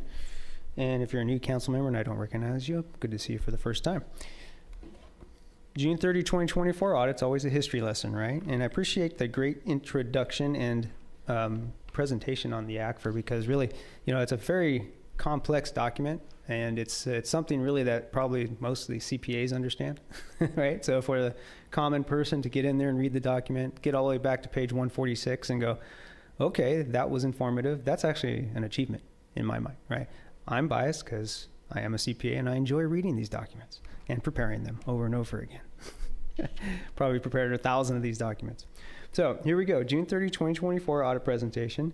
And I always like to start with the standards that we follow. Now, you already heard about the Governmental Accounting Standards Board, right? And that's really what drives generally accepted accounting principles for a local government. The other standards you want to keep in mind would obviously be generally accepted auditing standards. That's what I follow when I perform the audit. And I'm required to follow that based on what the AICPA tells me to do. I also follow generally accepted governmental auditing standards when auditing a city, a local government, and that's because the Government Accountability Office says, here's the standards you must follow if you're going to perform these types of an audit. The city was not subject to uniform guidance, which is when you spend $750,000 or more in federal awards this year. So we did not have to perform that audit. So that's another level of auditing that increases the amount of compliance work that we would do. The one thing that you might want to keep in mind is under generally accepted auditing standards and generally accepted governmental auditing standards, we do not issue an opinion on compliance. If we perform an audit under uniform guidance, we do, specific to the federal programs. We actually issue 2 opinions in the aquifer. Actually, the second one may come in a second letter. It depends on how we put it together. But the 2 opinions are related to each of the standards, right? And so the second standard, the generally accepted governmental auditing standard, says in that opinion that we do not issue an opinion on compliance. Kind of weird, right? It also says we don't issue an opinion on internal controls. Makes it sound like we don't look at internal controls, makes it sound like we don't look at compliance, but we do. What we do with internal controls is we document the internal controls over significant transaction classes. We identify the high-risk areas. We perform a risk analysis. And then from that risk analysis, we plan the audit. So the main objective of testing and documenting internal controls is to plan the audit, right? What do we look at during the audit? What are we going to test? Where are the risks that the financial statements may be materially misstated? So there's the key objective of the audit. We're going to issue an opinion on the financial statements, right? That is our ultimate goal, but it's a little bit more comprehensive than just issuing an opinion on the financial statements, because again, it's 146 pages. So what's in that document that we actually issue an opinion on? The opinion units is what they're called. The opinion units include the government-wide financial statements. That's your statement of net position and your statement of activities. Statement of net position is your consolidated balance sheet. Take all those fund statements, wrap them all together into one column, add your capital assets, add your long-term debt. What do you get? A balance sheet and the government-wide presentation. To get technical, and I'm sure you've all heard this term before, it's an accrual basis presentation, right? Your funds are on a modified accrual basis presentation, just a little bit different. One's almost cash, one's full accrual. So you got all the long-term assets and liabilities in that consolidated presentation. So that's the first opinion unit. statement of net position, statement of activities, balance sheet, income statement, consolidated. Then you look at the fund statement.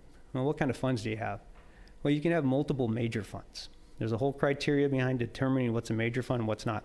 So bottom line is we issue an opinion on the major funds and then the non-major funds combined. The fund statements do not have long-term assets, do not have long-term liabilities, except for maybe loans receivables or leases receivable, right? That's a newer accounting principle that was implemented a few years back. Kind of odd to have loans receivable in a balance sheet that's not supposed to have long-term items in it, but it's there. If I could change it, I would. For the city, those are the main opinion units that we consider. And when we issue an opinion after we perform the 4 phases of the audit, the opinion is based on a reasonable assurance, not absolute because we sample. So the standards say you can't look at everything. Well, it's just impossible to look at everything. And the idea is that, okay, well, we can't look at everything, so we're going to sample. So that means that there's going to be a level of confidence in the opinion that we issue. So it's a very high level of confidence, but not absolute. So keep that in mind. And the concept of materiality comes into play because we have to determine what may be material to the financial statements on a quantitative basis, but also qualitative. So if you have a bond rating agency that's looking at your financial statements and they're going, well, you had a $100,000 error, and your total assets are 40 million. It's obviously not material. But then you have a citizen look at it and they go, that and go, well, wait a minute, what happened to that $100,000? Well, to that citizen, it might be material, might be significant. So we try to take that into account when we identify what the dollar amounts are for materiality. Not easy to do because we're trying to encompass everybody that's important to the city of Carmel-by-the-Sea.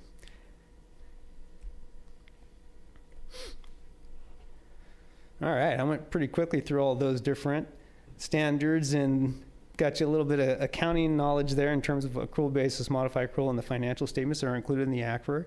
And, just kind of a big picture, too, is what we audit in the ACFR includes those financial statements, includes the notes to the financial statements, and the supplementary information, which is those combining schedules and those budget to actual schedules.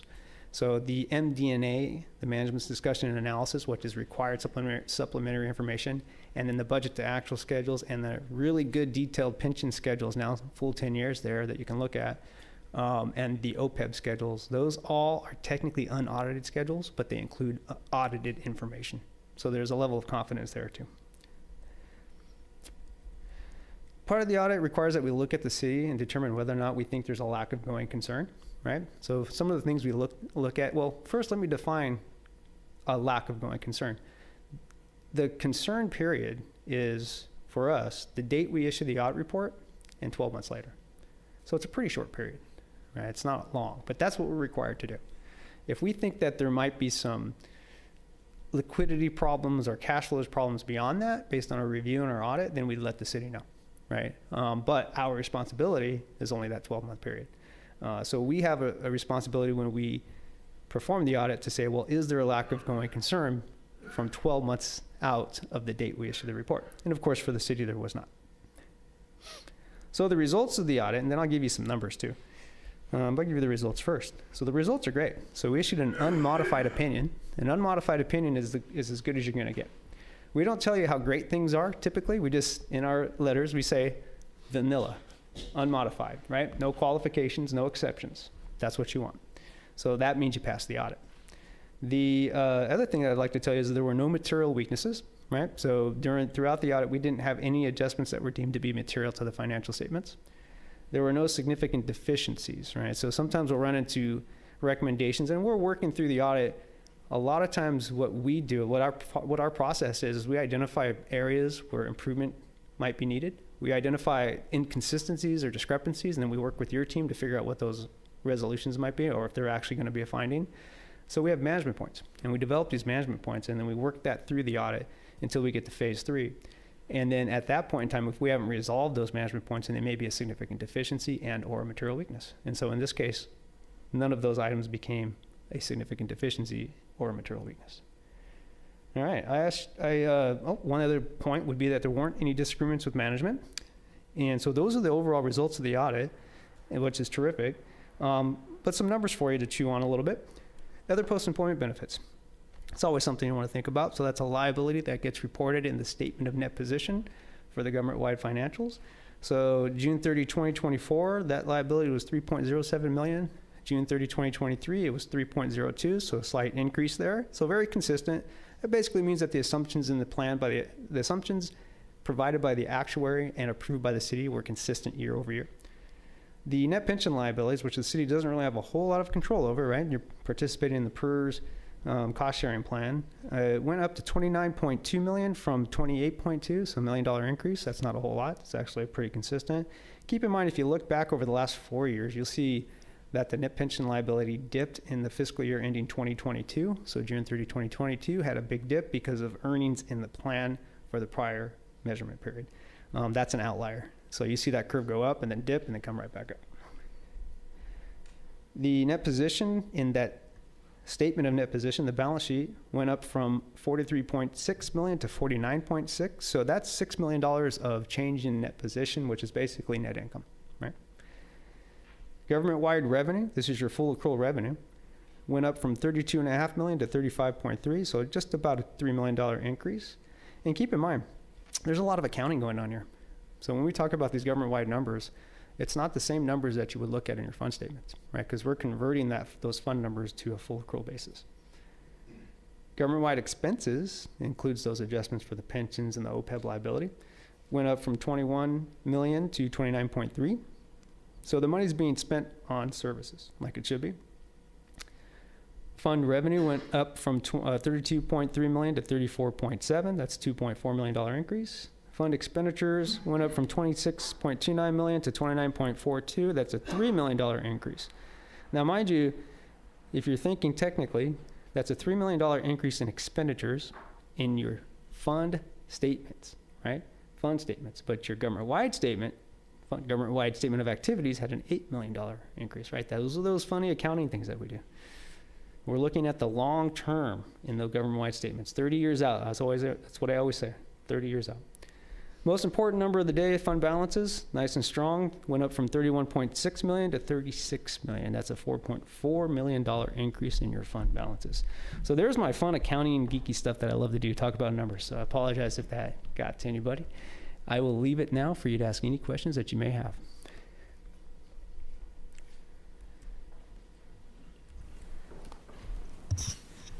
All right, I'll bring it back for questions. I've got a Alessandra, question. you look like you have one. Thank you, Mayor.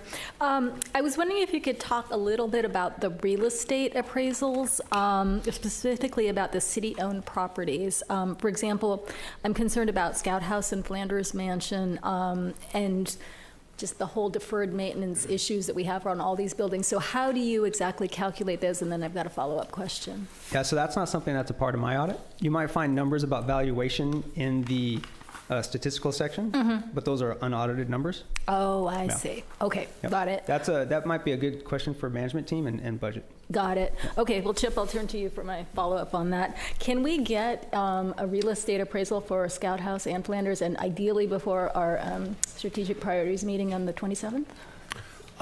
We can get one. That's a pretty quick turn. I'm not sure if we could do that. I don't even know how much they would cost, so I might need an appropriation from council.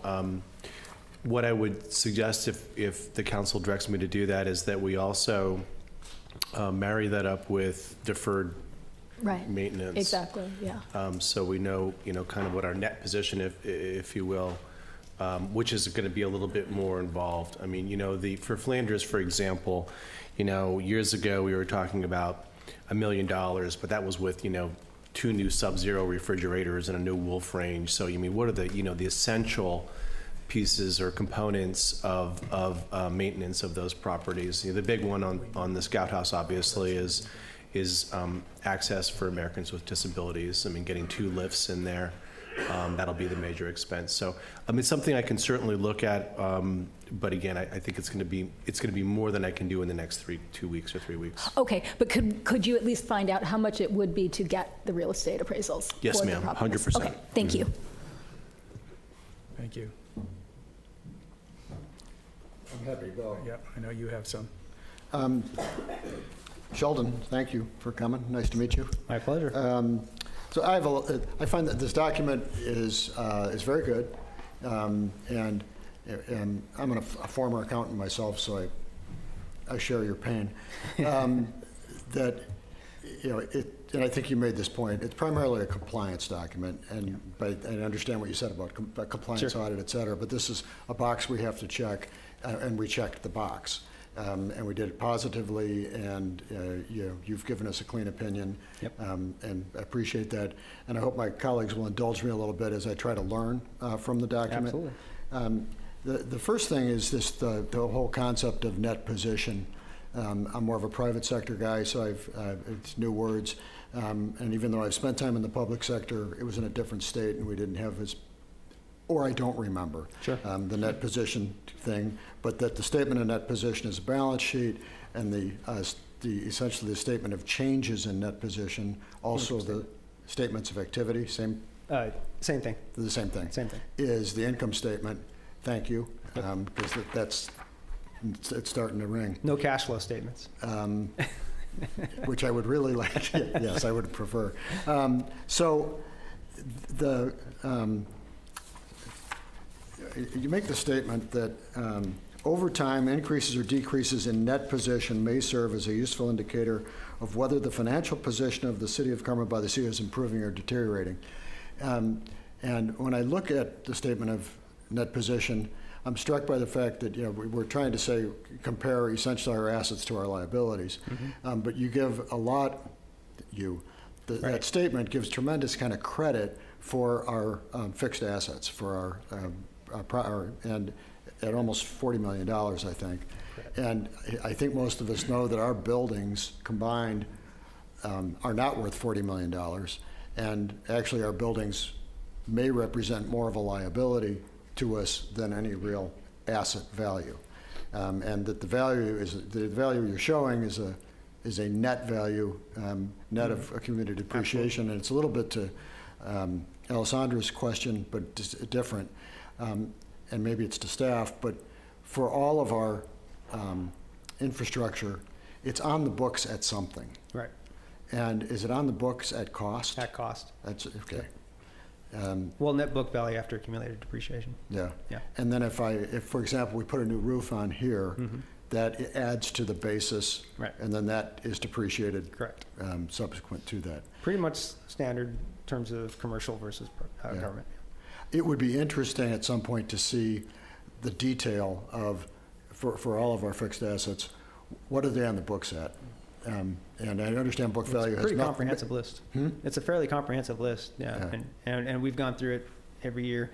I will say though that there's always room to look at that and say, well, are these costs correct? Going back prior to GASB 34, which was back in 2004, that's when that all started for local governments. Prior to that, they weren't required to report it. So. Okay. And then if you said if we look at trends, it tells us something. Have you looked at the trend and and what does it tell you? Well, essentially what you see, and this trend applies to the city of Carmel as well to a lot of other local governments, is you do see exactly what you're talking about, is that the need for improvements to infrastructure is there, and it doesn't quite match up with what's being reported in two different ways, though. It just depends on what kind of entity that you are. For cities, I hear the same stories, like, well, you're reporting $34 million or $35 million of net investment in capital assets, but we really don't feel like we have that much. For somebody like a special district, like a water district, they might say, well, we actually have more. Or, for example, an open space district with a lot of land, very undervalued is what they'll tell you, which makes more sense.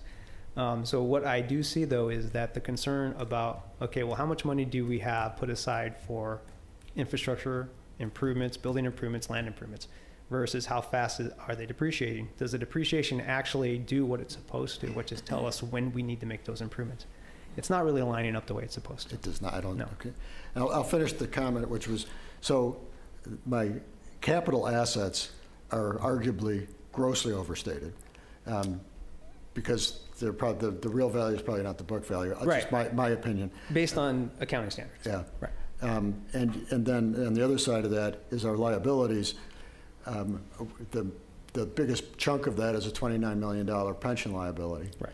And what I found interesting later on in the document, and I think it was more in the, somewhere, that basically just says, if It's 29 million because CalPERS is currently realizing a what, 6.8% 6.9. return? 6.8% return with 6.9% discount. Yeah, I mean, that's a Northwestern Mutual type return, They're not and getting that I don't return. believe they can sustain that. No. So that our liabilities may be grossly understated. Correct. And that time bomb is just real, and I'm just trying to get us all focused on that, because that concerns me, and Yeah, you're spot on.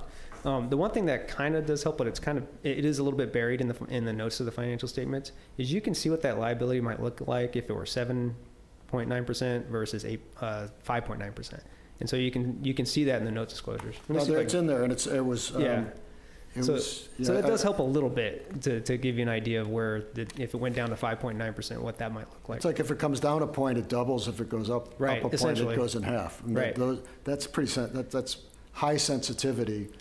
Super high sensitivity. To a group at CalPERS that have not demonstrated, year in, year out, rocket science in investing. So explain the dip in 2022. It doesn't make sense to me. Yeah. All right. I'm going to try to be fair about this. I want to go to page 7, and I'll help you with where that is. And relevant financial policies, and then is this part of the section that's prepared by you? I'm sorry. Looks like you're in the management's discussion and analysis. Okay. Yeah, that's where you're at. And that is obviously management's document, so it's unaudited information. And that particular section comes directly from your management team. Because I just want to, again, highlight a couple things. All right, 10% of the unrestricted funds designated for capital project expenditures were not set aside for the unanticipated expenditures. And I'm assuming that's a policy is to set aside 10%. And we did not set it aside because why? We probably didn't have the money, so we probably never do. We never have. Okay. Capital reserve policy of 20% of estimated 5-year CIP expenditures was maintained. The reserve is calculated at $5.02 million. The next statement basically says the estimated cost to the city for its 5-year capital improvement plan is $25 million. And yet later in the document, it's $54 million. And I think when I look at the 5-year CIP, it's more in the 50 plus area. So really shouldn't that Just for the record, in the balance sheet, the audited balance sheet for the funds, there's $11.1 million in the capital projects fund balance. That's in the fund. That's in the fund. Yeah. I'm looking at the 5-year CIP, which this is Yeah. referring to. Yeah, so I think the council member is asking why the two different numbers aren't consistent. Give me that number again that you're looking at. So, see if I can help you with it. So it's on page 7. Is saying the 5-year capital improvement program was updated. The estimated cost to the city for its 5-year capital improvement plan is $25 million. Mm-hmm. And then you saw $54 million? If I actually go to the budget document, which includes the 5-year CIP, I looked for last year, it was a different year, but it was at least 50 million, if not 55 million. And there was actually a point later on in this document, even it refers to that. So we just have some inconsistency. Yeah, a little bit of But I think both of these inconsistency on may that. be in the management sections. So what we can do is we can follow up on that. So this document can be edited. You can have minor edits and still accept that tonight. This is the unaudited section, management discussion analysis. So I can check with Jamie and she can get back to you on that, let you know if there needs to be an edit on that. Yeah, it's actually on page 35 that says the city's 5-year CIP totals $54 million. So it's just an inconsistency in the document. Yep. I believe the number on page 35 is the accurate number. Yeah. The one here isn't. But also then if we have a capital reserve policy that says we have to reserve 20% of the 5-year plan, we just let's have the right numbers.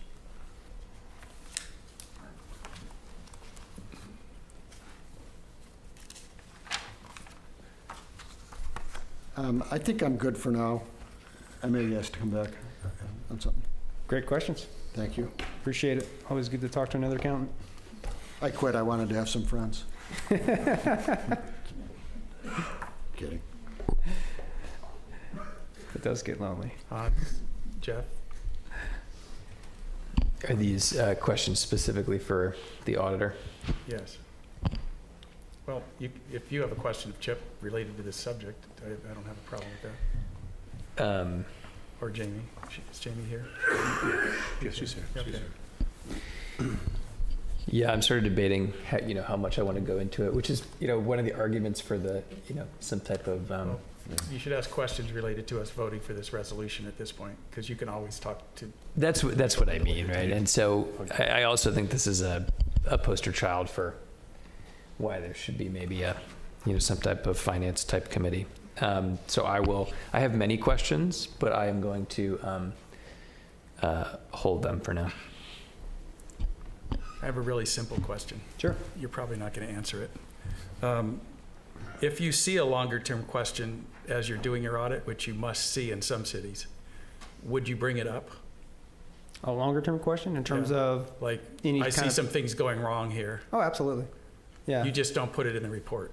I would put in a separate management letter. Okay. Right. And then we actually do issue a separate management letter. I can't remember if we got it out with this act or not. We might not have, and so we'll be coming forth. But there would be a separate management letter, one that's for management, and then a separate board council letter where that type of information would be present. And you didn't see a need to do Didn't that see with anything us? like that, no. How often do you see that? Oh, gosh. Half the time. Really? Oh, yeah. We issue quite a few findings throughout the year for a lot of our clients. Wow. Yeah, mostly on the school district side. The cities have a little bit better opportunities for hiring finance individuals that know what they're doing. And so I find that in that arena, there are less areas of improvement that are needed. But still, quite often, we are making those recommendations. So are they happy about that or not? It depends. Yeah, it depends on typically what the findings are, and It is what it is. if it's if they agree with the finding. Typically, if they don't agree with it, then we find, okay, we're getting pushback. And sometimes when we get that pushback, it's up to me to come in and figure out what's the best approach in making sure we make these improvements. And a lot of times, people don't like to be criticized. So, All right, I have another question. Sure. You gave us a clean bill of health, correct? as of June 30, 2024, yes. Okay. Obviously, we're not perfect. Nobody's Okay, perfect. so, Yeah. again, an unfair question. If there was one thing you would recommend that our council and our city look at in terms of making improvements, what would it be? I would actually go back and take a look at the cost on those fixed assets again, and look at what the actual values, assessed values or fair values of those assets are compared to what's reported in the financials to see if it makes sense.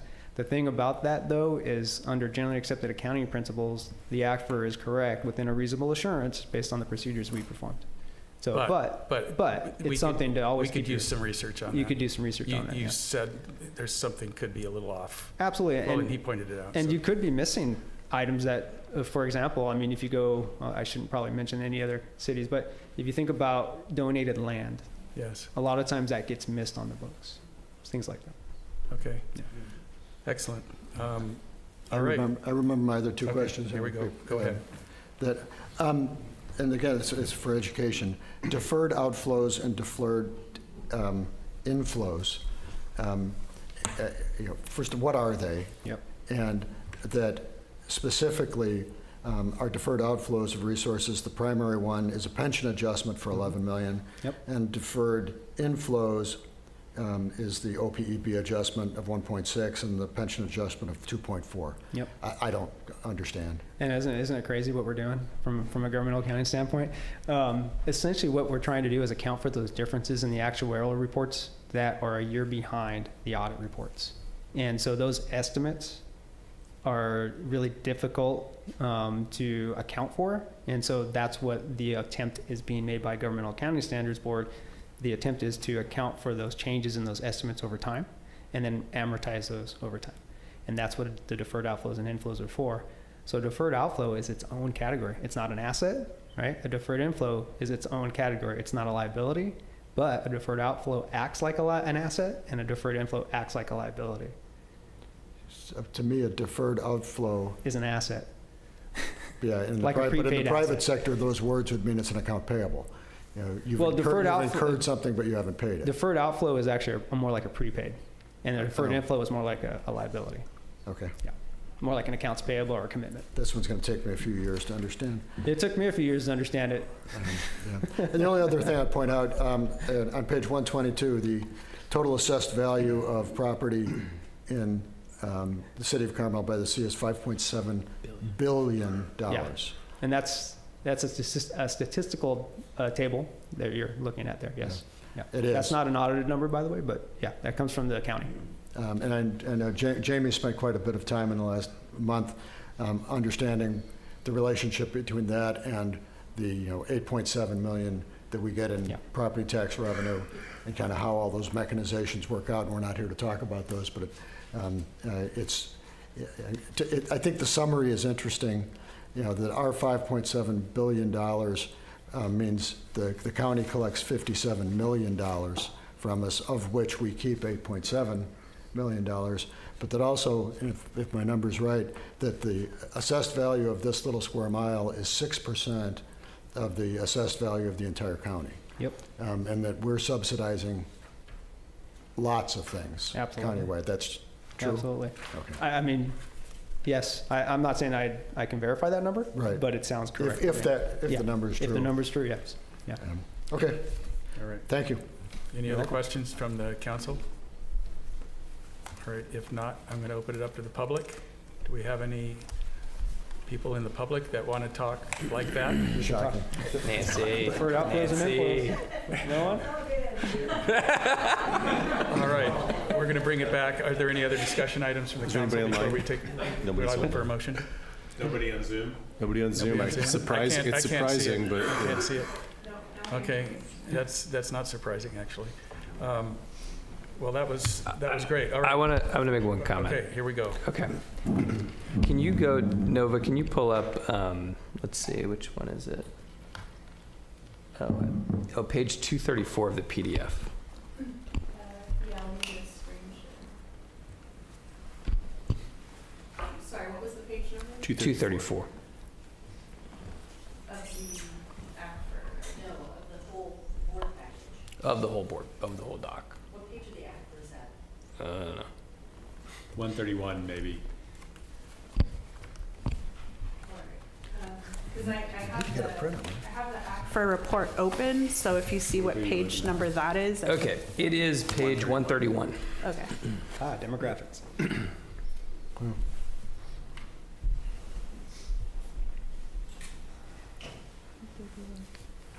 Yeah, that's a chart.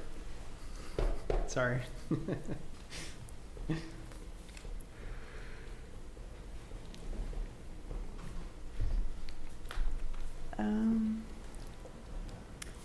Daniel, how do I show if I'm doing a screen share?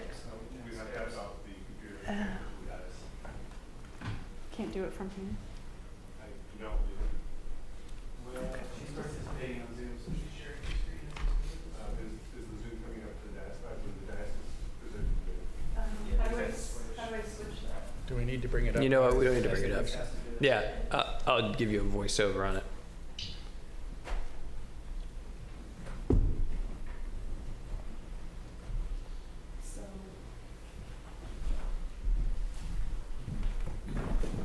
Seriously, it was just supposed to be a quick comment, but, and obviously this is not, this is in the statistical version, or statistical section. Here it is.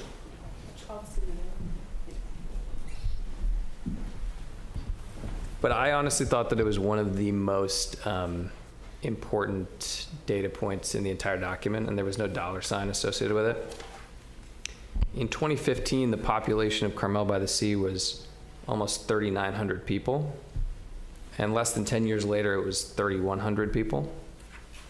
The median age increased from 54 to 65 in about 9 years.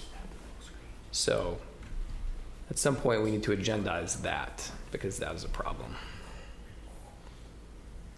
Nobody new moved in, they just got 10 years older.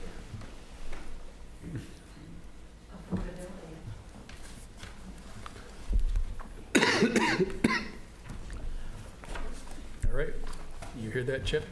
Yep. Okay, I'd be happy to move to approve the resolution. all right, you got a motion? Yeah. All right, do we have a second? Alessandra? Sorry, who made the motion and the second? I made the motion. Second. We're still. I'll second it.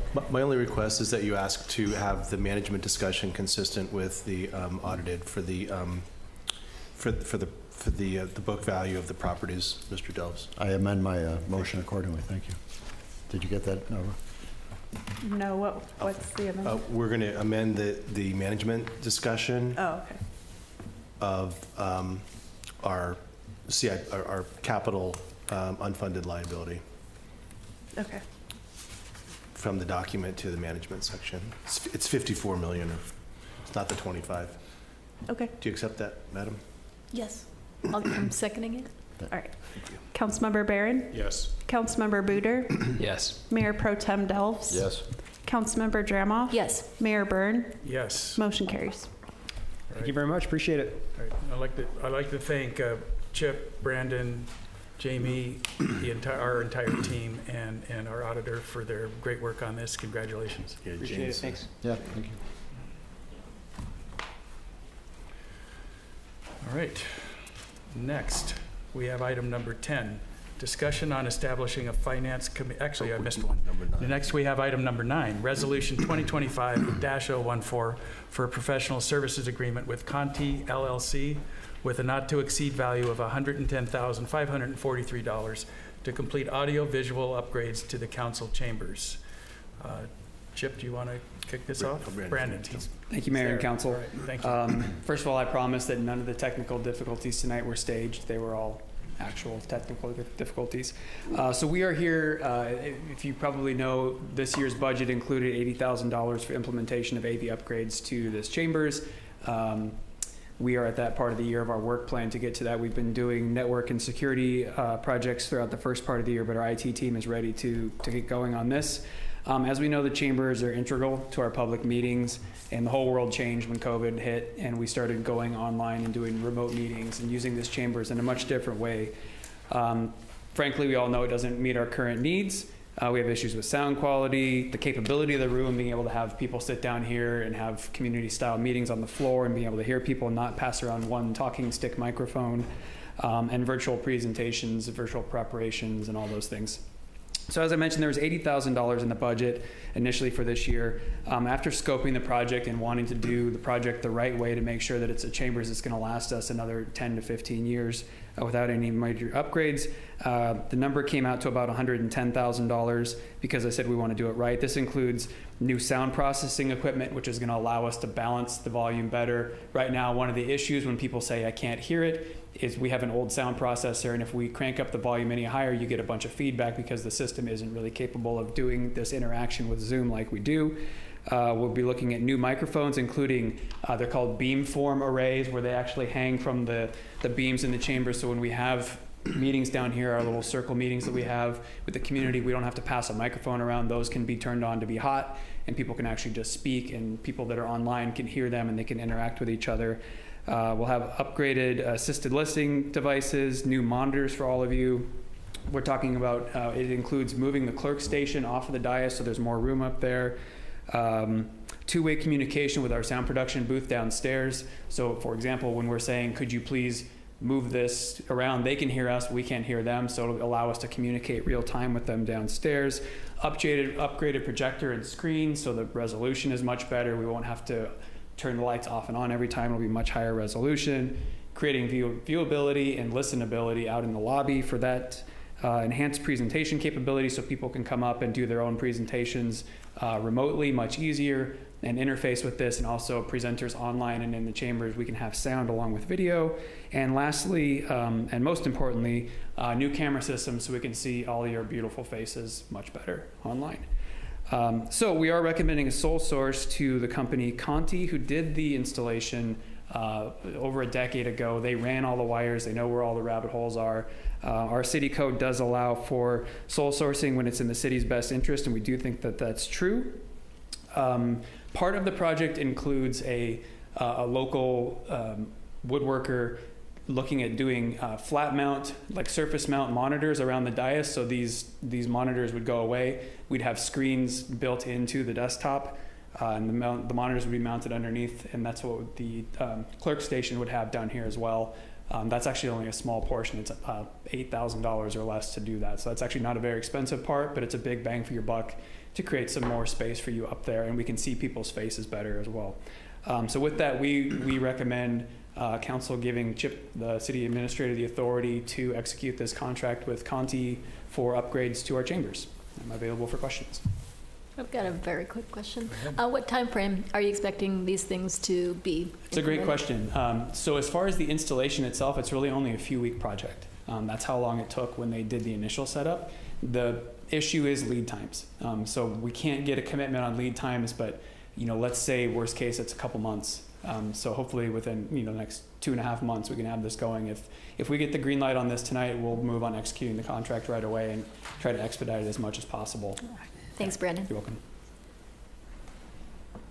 Hey, Brandon, I'm thinking through, I think we're focused on improvements for this setting. But also when we do, like Jeff, you ran the town hall in here for the police department. How will this improve that experience? Great question, thank you. I mentioned those beam form array microphones. So those are microphones that actually attach to the beams above our heads. And so they catch sound from down below. They're essentially, if you, in the music industry, it's called a condenser mic. It takes sound from everywhere. It's not directional like this one. It absorbs sound from everywhere. And so when those get turned on, you can hear somebody talking in the chamber. So we'll want to make sure that it's off during the meetings, because then you'd have a hot mic situation in the floor. But that's the way it'll work, is when we have these round tables down here, all these cameras can still catch everybody on the floor, because that wasn't the issue when we were doing those community meetings. It was being able to hear each other and having to pass this around person to person. That won't be needed anymore. People can just talk like I'm talking, and the room will pick up the sound. Okay. And then the Zoom works because you can turn the camera? Yes, sir. Yeah, and so the speakers will be repositioned. We'll get new speakers, and so that the sound coming from the people on Zoom will be easy to hear, and the people on Zoom can hear the folks in the chambers really well. Thank you. Yeah. Is there any equipment that needs to be put downstairs? Yes, sir. So the new sound processing equipment, the new board, the new camera controls, new power regulators, all that stuff goes downstairs. So it's a big equipment purchase. The bulk of the equipment that's being purchased is actually downstairs. The sort of the brains of the system is down there. I'm not sure very many people in here realize it, but we're really fortunate that if you've ever been into Brandon's office, he has how many microphones? Like 20 or 30? He's a collector of vintage microphones, non-working. And so when he talks about microphones, he knows of what he speaks, to say the least. So we're fortunate that on your team that you got to do that. I've got a great team. It's not just me. Okay, so related to the single source, which I appreciate because it simplifies things a great deal. And have you done any spot checking? I'm sure you have. Yes, sir. Yeah, we've gotten other quotes, and we've Joel Staker, who's our IT manager, and then Daniel Denoyer, who's in the audience as well. Daniel was actually here when this original system was set up. So they're both, way outweigh me as far as like AV professionals go. So they've scrutinized these quotes, and we feel very confident this is the best bang for our buck. So we've got the A team working on this. Yes, sir. For sure. The AV team. All right. I don't have any other questions. Jeff, do you have one? Couldn't help it. Okay. All right. I'm gonna close our questions and open it up to the public. Anybody in the public like to ask a question or give a thumbs up? We got a thumbs up from Nancy Toomey. All right, I'm going to bring it back. Any further discussion? All right, do we have a motion? I'll make the motion. For Resolution 2025-014 for a professional services agreement with Conti LLC with not to exceed value of $110,543 to complete audio-visual upgrades to the council chambers. Second. All right, roll call. Councilmember Barron? Yes. Councilmember Booter? Yes. Mayor Pro Tem Delves? Yes. Councilmember Dramoff? Yes. Mayor Byrne? Yes. Motion carries. Thank you so much, and thank you for putting that together, and I'm sure the people out on Zoom are going to be very happy when these changes are made. Yeah. All right, thank you. All right, now we're to item number 10, and that's a discussion on establishing a finance committee and an emergency preparedness committee. So I guess the key word here is discussion. Yes. And so I'm going to turn it over to you, Chip, since I Great. don't Thank have you. any backing. We have a slide on the first one, and that's because I've spoken with a couple of the council members, and Mr. Delves kicked this off, I think late last year, with some ideas, and it's been great because we've had a great work, back and forth. And I spoke with him when he was in Australia, and he directed Mr. Booter, and I think a lot of us have kind of talked about this. So, thank you, Brendan. So I put some thoughts down for discussion, and really kind of focusing on what this group would do and what they perhaps wouldn't do, and kind of really focused on public awareness, better communication, maybe diluting some of the interpreting, like when Mr. Sheldon was here. I mean, it's higher level, and this is what happens with the budget. I don't know if people they don't understand it, or perhaps they're embarrassed to ask a question, but having a subset of the council be able to cook that information, be able to share it with the public, and then hopefully again glean back information and questions and the like. So a lot of the things that, again, several of us talked about were kind of desired outcomes. And the reason that my suggestion is not a standing committee is because I don't want to preclude two members of the council to come in and just meet with us and obligating it to always be, if it's a standing committee, as the city attorney will tell us, it has to be a public meeting. Now, I'm not suggesting that we don't have public meetings, but that we not be required to do that at every juncture. So I think the second bullet here is really important, which is a purpose or desired income, which is to increase public awareness of certain topics, and I've got some suggestions here. And then the one bullet down, again, is the desired outcomes to assist in the process improvements and communication. So again, a lot like some of the questions that were asked about the financial statement, if there are things that we can build in, improvements that we can make in the way we report or we document things, then again, we're just going to have better documents overall. We'll have a better projection about our future finances, and again, we can communicate that with the public.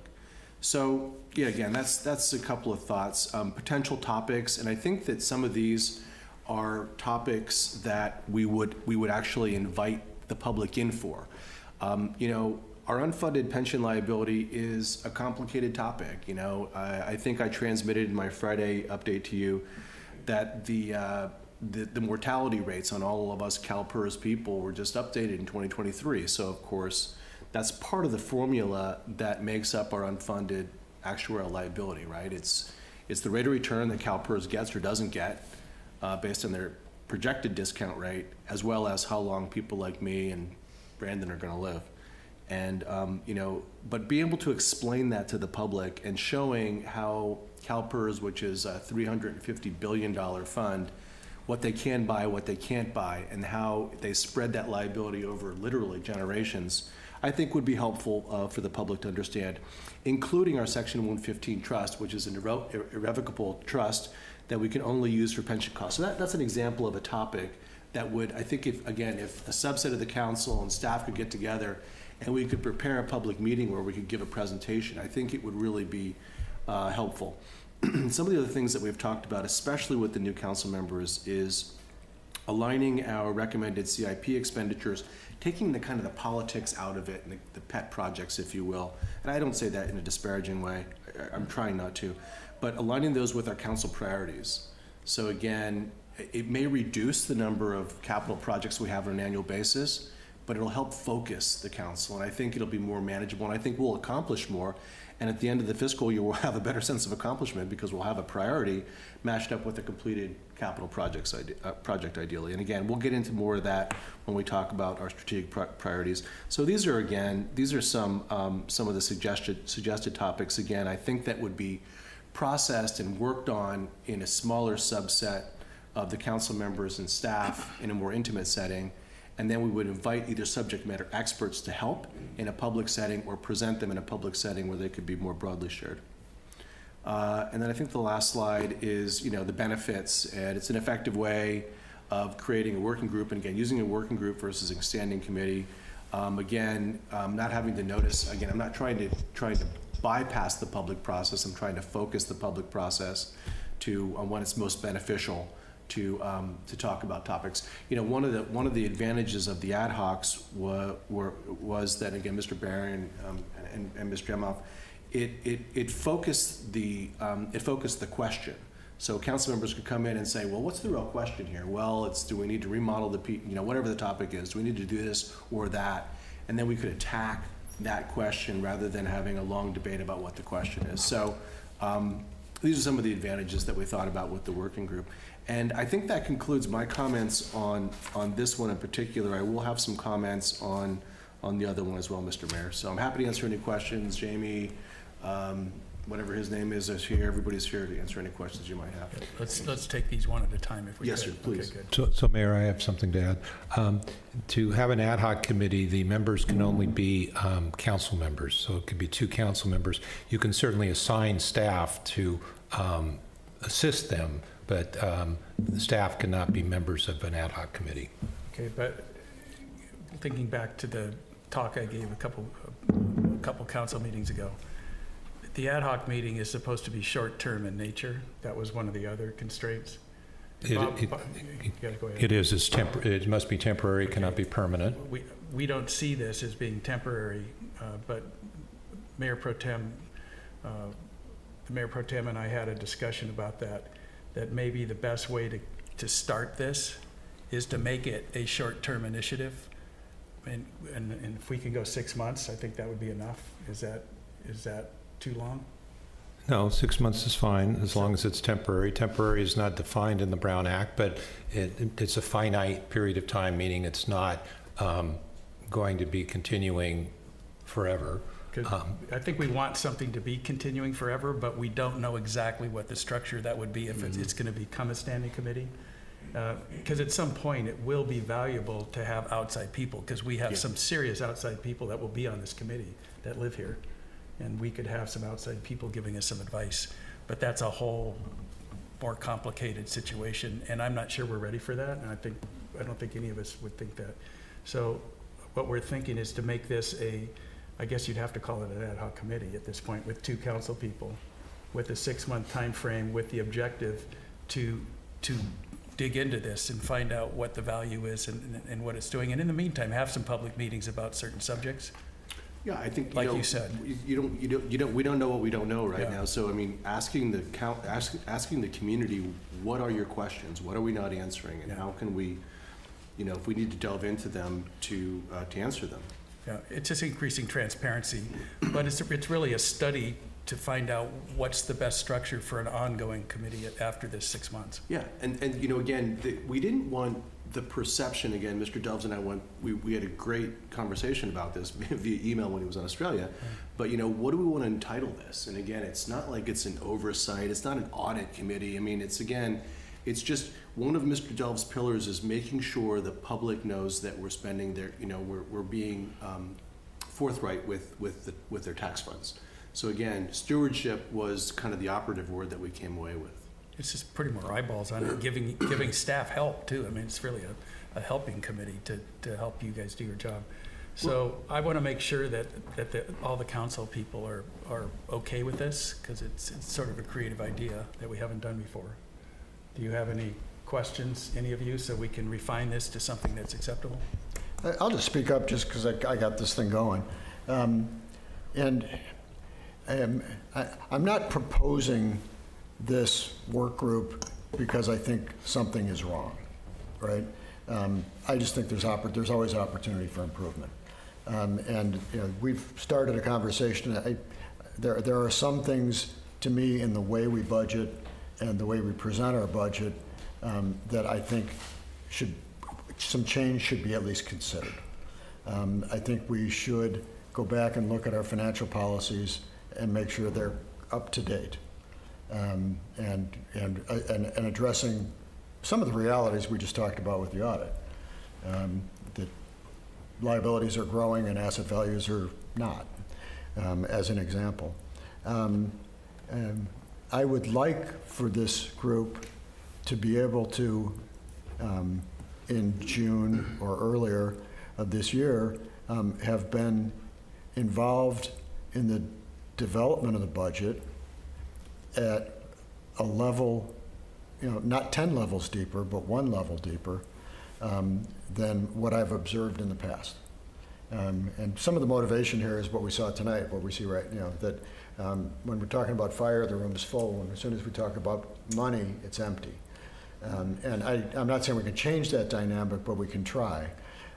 But I think it's important to do what we said, which is to begin to develop a process and a group of people that can stand with staff to reassure that we've really, really looked at, and to me it is the budget, because the budget is the most important document we have. It's where we appropriate all our funds. It's where I've said it before, we authorize you, Chip, and your team to do what you're going to do. But I do believe it is also an oversight document that once it's approved, it's a tool that we can all use to measure our progress against what we said we were going to do. And so in general, Chip, I'm fine with what you put up here. I say just get started, because I don't know exactly where this journey goes. If we set it up as an ad hoc, it'll have a 6-month lifetime, and we can just go through a 6-month period, essentially get to the end of the budget, and see where we are. And do you want to make it more formal? Do you want to say it was a waste of time? Do you want to redo the ad hoc? I don't know where it's going to go. We'll have another discussion at that point. Yeah. One thing that I would like to add to the equation here is, and we're going to see this come up tomorrow a couple times, I think, is to assist staff in how they can present expenditures to us in a way that is more understandable, maybe simpler, but also more in context with what has taken place in the past and what outcomes have happened from the money we spent last time. Because we're going to see tomorrow that isn't necessarily the case right now, and it's difficult for me to make decisions with that. And I don't like that. I want to make decisions and get things done. So I think that's going to be a very exciting part of this as well. And I think we have a great team. So the team, if we didn't make it clear, I'm proposing is Pro Tem Delves and Councilperson Booter. If you guys are amenable to that, because it's going to take some time. Well, I have some comments. Okay. So I guess I have a bunch of sort of wide-ranging comments. One, we had a whole discussion last month about getting rid of ad hoc committees, and we are now going down that road. And part of my remarks last month were about using the ad hoc committees as a way to sort of relieve other council members of some of the burden or requirement or whatever of sort of decision making. And one of the things, to use the sort of housing element discussion, because that's sort of finished, was that that committee sort of minimized my voice and Alessandra's voice, and Dave did it himself, in that discussion. And I'm really reluctant, and you'll see this when we have some of the other conversations tomorrow, really reluctant in sort of ceding my authority to have, the format of the budget or the format of to have 2 council members, whether I'm one of them or not, have more influence in how the reports that I've spent 6 years, becoming familiar with, and I certainly do not mean any disrespect to Hans or Bob, and I know that they will not take this the wrong way, but I'm kind of used to the way it's doing, and maybe the public is used to the way that they're doing now, the way that these reports and this financial information is presented now. And which generally comports, I believe, with how most other cities do it. And I'm reluctant to sort of write a blank check to say, sure, go in and modify the format of the reports or the way that we do our budgeting, especially since these particular 2 council members are new. And I would feel more comfortable with it. I would feel more comfortable sort of with the first assignment if we were a year in and we were having this discussion next year. You know, there seems to be a lot of tendency to want to change things, and I'm not sure that we as a council really understand how things work enough to understand how to make changes to make them better. So I'm kind of a no on the sort of granting of the authority. Can we stop on that point and discuss it before we go to the second one? Because it's a good point. It's a great point. Well, I actually was going to touch on that, you know, because I totally can appreciate that. And I think the point I would make is, you know, every board I've ever been on has a finance committee, right? Even a nonprofit board that's much smaller, that's not running a city. And the finance committee is always a subset of the board, right? So in terms of, you know, like kind of the concern that, you know, that you're kind of delegating authority. But the other piece is like, that is a committee that always makes recommendations to the full body, right? So it's like any committee would come back and make a recommendation, you know, to the full group, you know, and so I think that's a meaningful, you know, distinction. I have some other thoughts on, you know, the value of having a finance committee,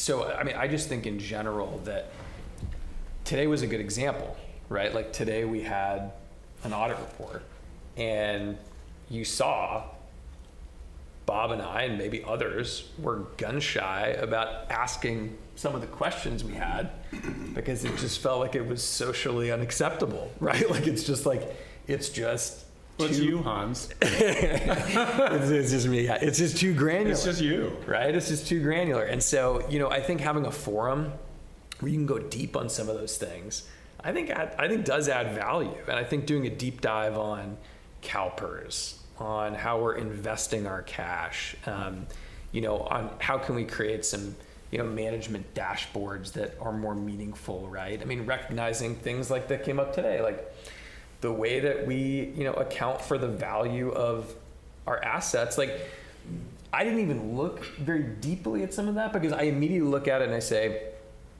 this is book value. This has no bearing on reality, right?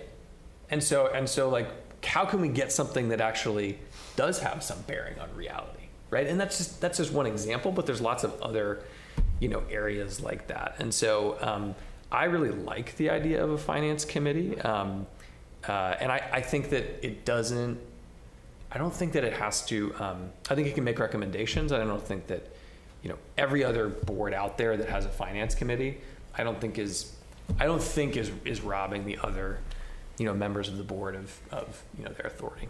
So, Brian, is it fair for me to ask you how many cities that your firm works with have finance committees out of the however many there are? Like what percentage?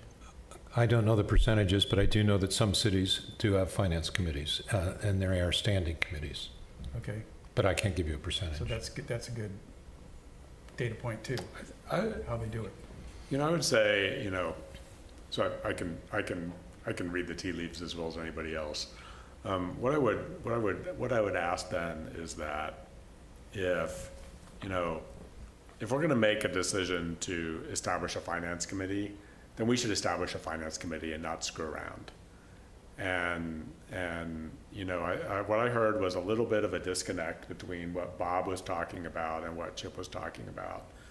And you know, I'd be okay. You know, I would be okay with it if I could understand what the role of the committee was. Like, what is the committee going to do? Is the committee to use two extremes? There's the committee that is outward facing, which is informing the public about, you know, we talked about some of these, the unfunded actuarial liabilities, you know, the book value of the property, however you want to face that. And there's the committee that's sort of inward facing, which is making sure Chip isn't writing checks to himself. And if the committee is sort of outward facing, you know, that would be more my preference, and whether that's revising the reports, whether it's less involved with needling Chip staff with questions, and more involved with coming up ways to make reports more understandable to the public or to us. I would be warmer on that than checking to see if, you know, reproducing the conditions of reproducing an audit, for example. I don't have any interest in doing that. And you know, I would also like, you know, to sort of say, you know, one of the problems with the ad hoc committee setup that we were talking about before was that sometimes they were huge drains on staff.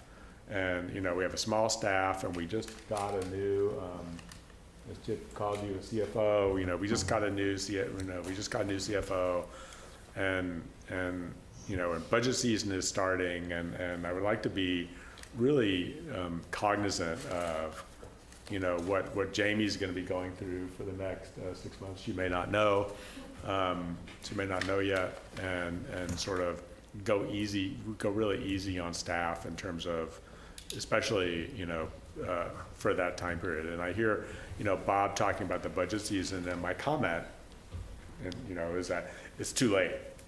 It's too late for this budget. You know, it's too late for, you know, budget season literally starts like next month. And it's pretty late to sort of put institutional processes in place in a month or two to sort of make informed budget decisions. That's sort of my feeling. All right, well, let's bring this back and see if we can get this to a conclusion. Chime in? Do you have another Just comment? a little bit. Jeff, at first I did share your hesitations because just a month ago we got rid of the ad hoc committees, and the last thing I wanted to do is start piling up and creating new ones. So I definitely know where you're coming on that. But the more I'm hearing from everybody and their ideas of what this actually will be, I think we're very fortunate that we do have people on this council that have a financial background and are willing to give their time to take a deeper dive and then share that information with the public. I think that's a good thing.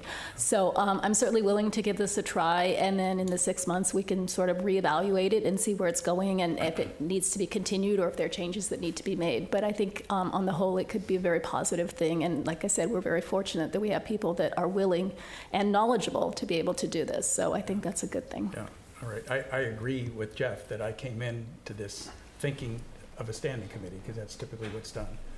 But I'm not sure that all the people that have been having these discussions, including Jamie, I think we're at the point where I don't think we're ready to do that.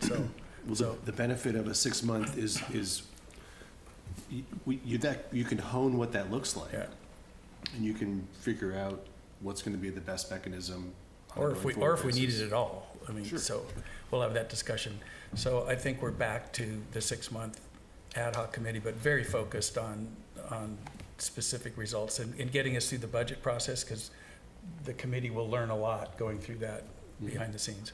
So I think that's the motion we're going to be looking for, and we need a motion on this, correct? We've never set up one before while I've been here. Yeah, you would need a motion, and it would, from what I'm hearing, it would be to establish an ad hoc committee with the Mayor Pro Tem and with Councilmember Booter. And it would have a 6 month time limit, and that they are to be reporting back to the council at the end of that 6 months with regards to their review and recommendations. All right. Do we have a motion? So if somebody wants to make a motion, they can say what the city attorney said.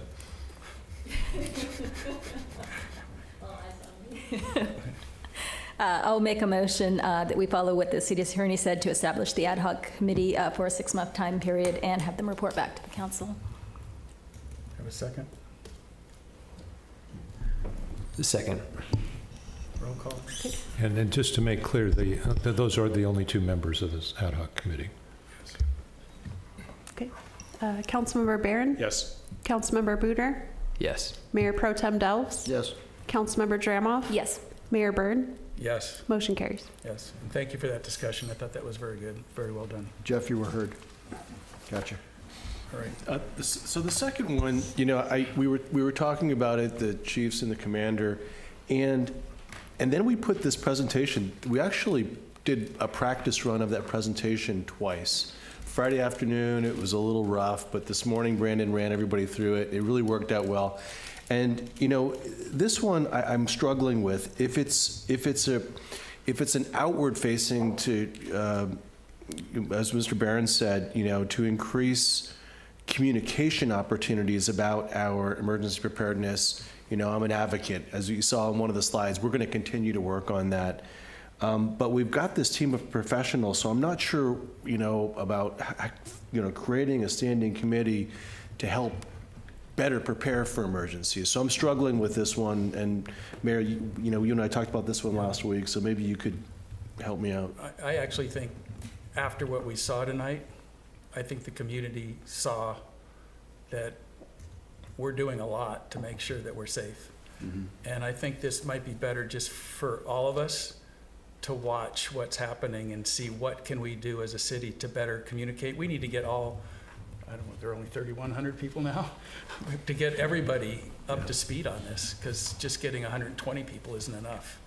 So I'd personally be okay with us just keeping our eyes open, like what can we be doing? We don't need a committee maybe. Yeah, and we're happy to pretty organized already. do a presentation like that, every 4 to 6 months or a quarter. Brandon wants to do it every quarter apparently. Well, we also learned some things tonight about if your neighbor isn't there, figure out how we can let them know, clean up your yard. Yeah, I'm pretty, I've been resistant. The reason I struggled with joining social media for so long is because I really didn't know what platform. But again, you're going to see a social media policy in March, and then we're going to launch our own Instagram. The commander's really into this thing. So there's going to be a police Instagram page and a city Instagram page, and we'll be posting at least once a week, but it's going to be that platform for better communication. And hopefully some of those... A couple times a day? No. Those people who don't live here full-time but own properties they'll find it a useful tool. And maybe they'll get in touch with their neighbors, ideally. All right. Yeah, I wanted to, if I may. Go ahead. To add to the mayor's comments, when I think of second homes and, sort of their role in everything that we do, it's not just having second homes be fire safe. Like they're much more integrated they're not much more integrated, although they should be, into what we should be doing as a community. Like, I don't know what, if I'm, one of the things is turn off the gas line. If you're evacuating, turn off your gas line.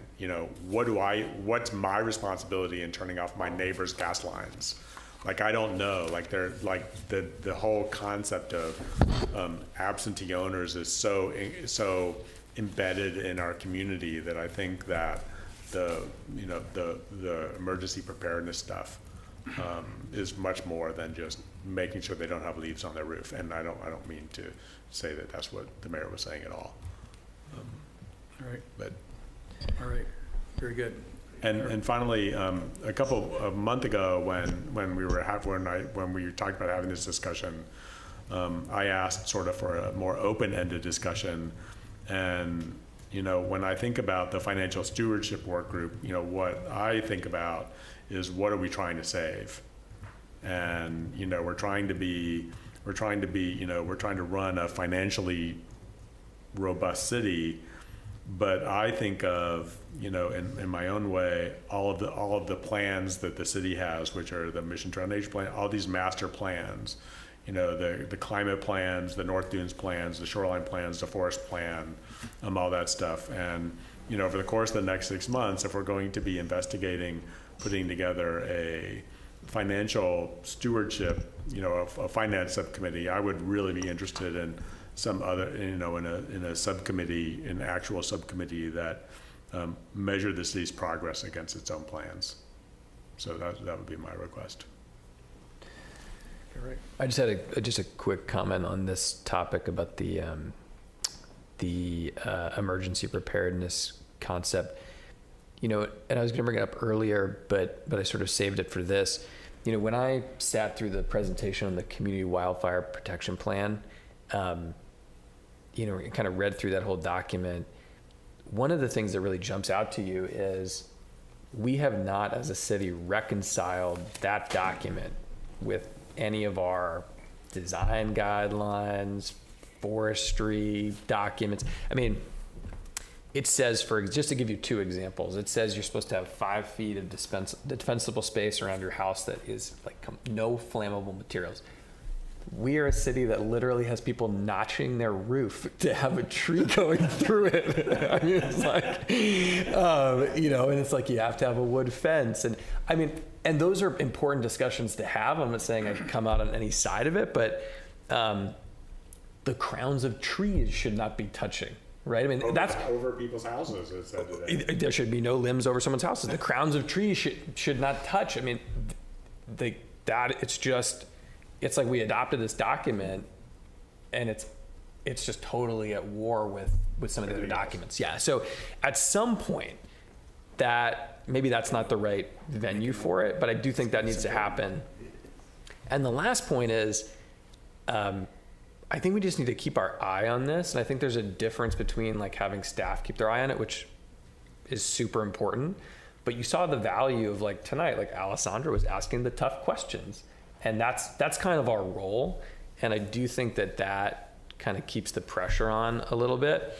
And so I don't know what the format of that is, even if it's just sort of bring this back up every now and then to the full council. But I do think there's still some work to be done on a couple levels there. So, yeah, and Nancy Toomey's here, and the CRA can certainly play a role in helping us do that job and rounding out the corners of the communication side of it. And they are.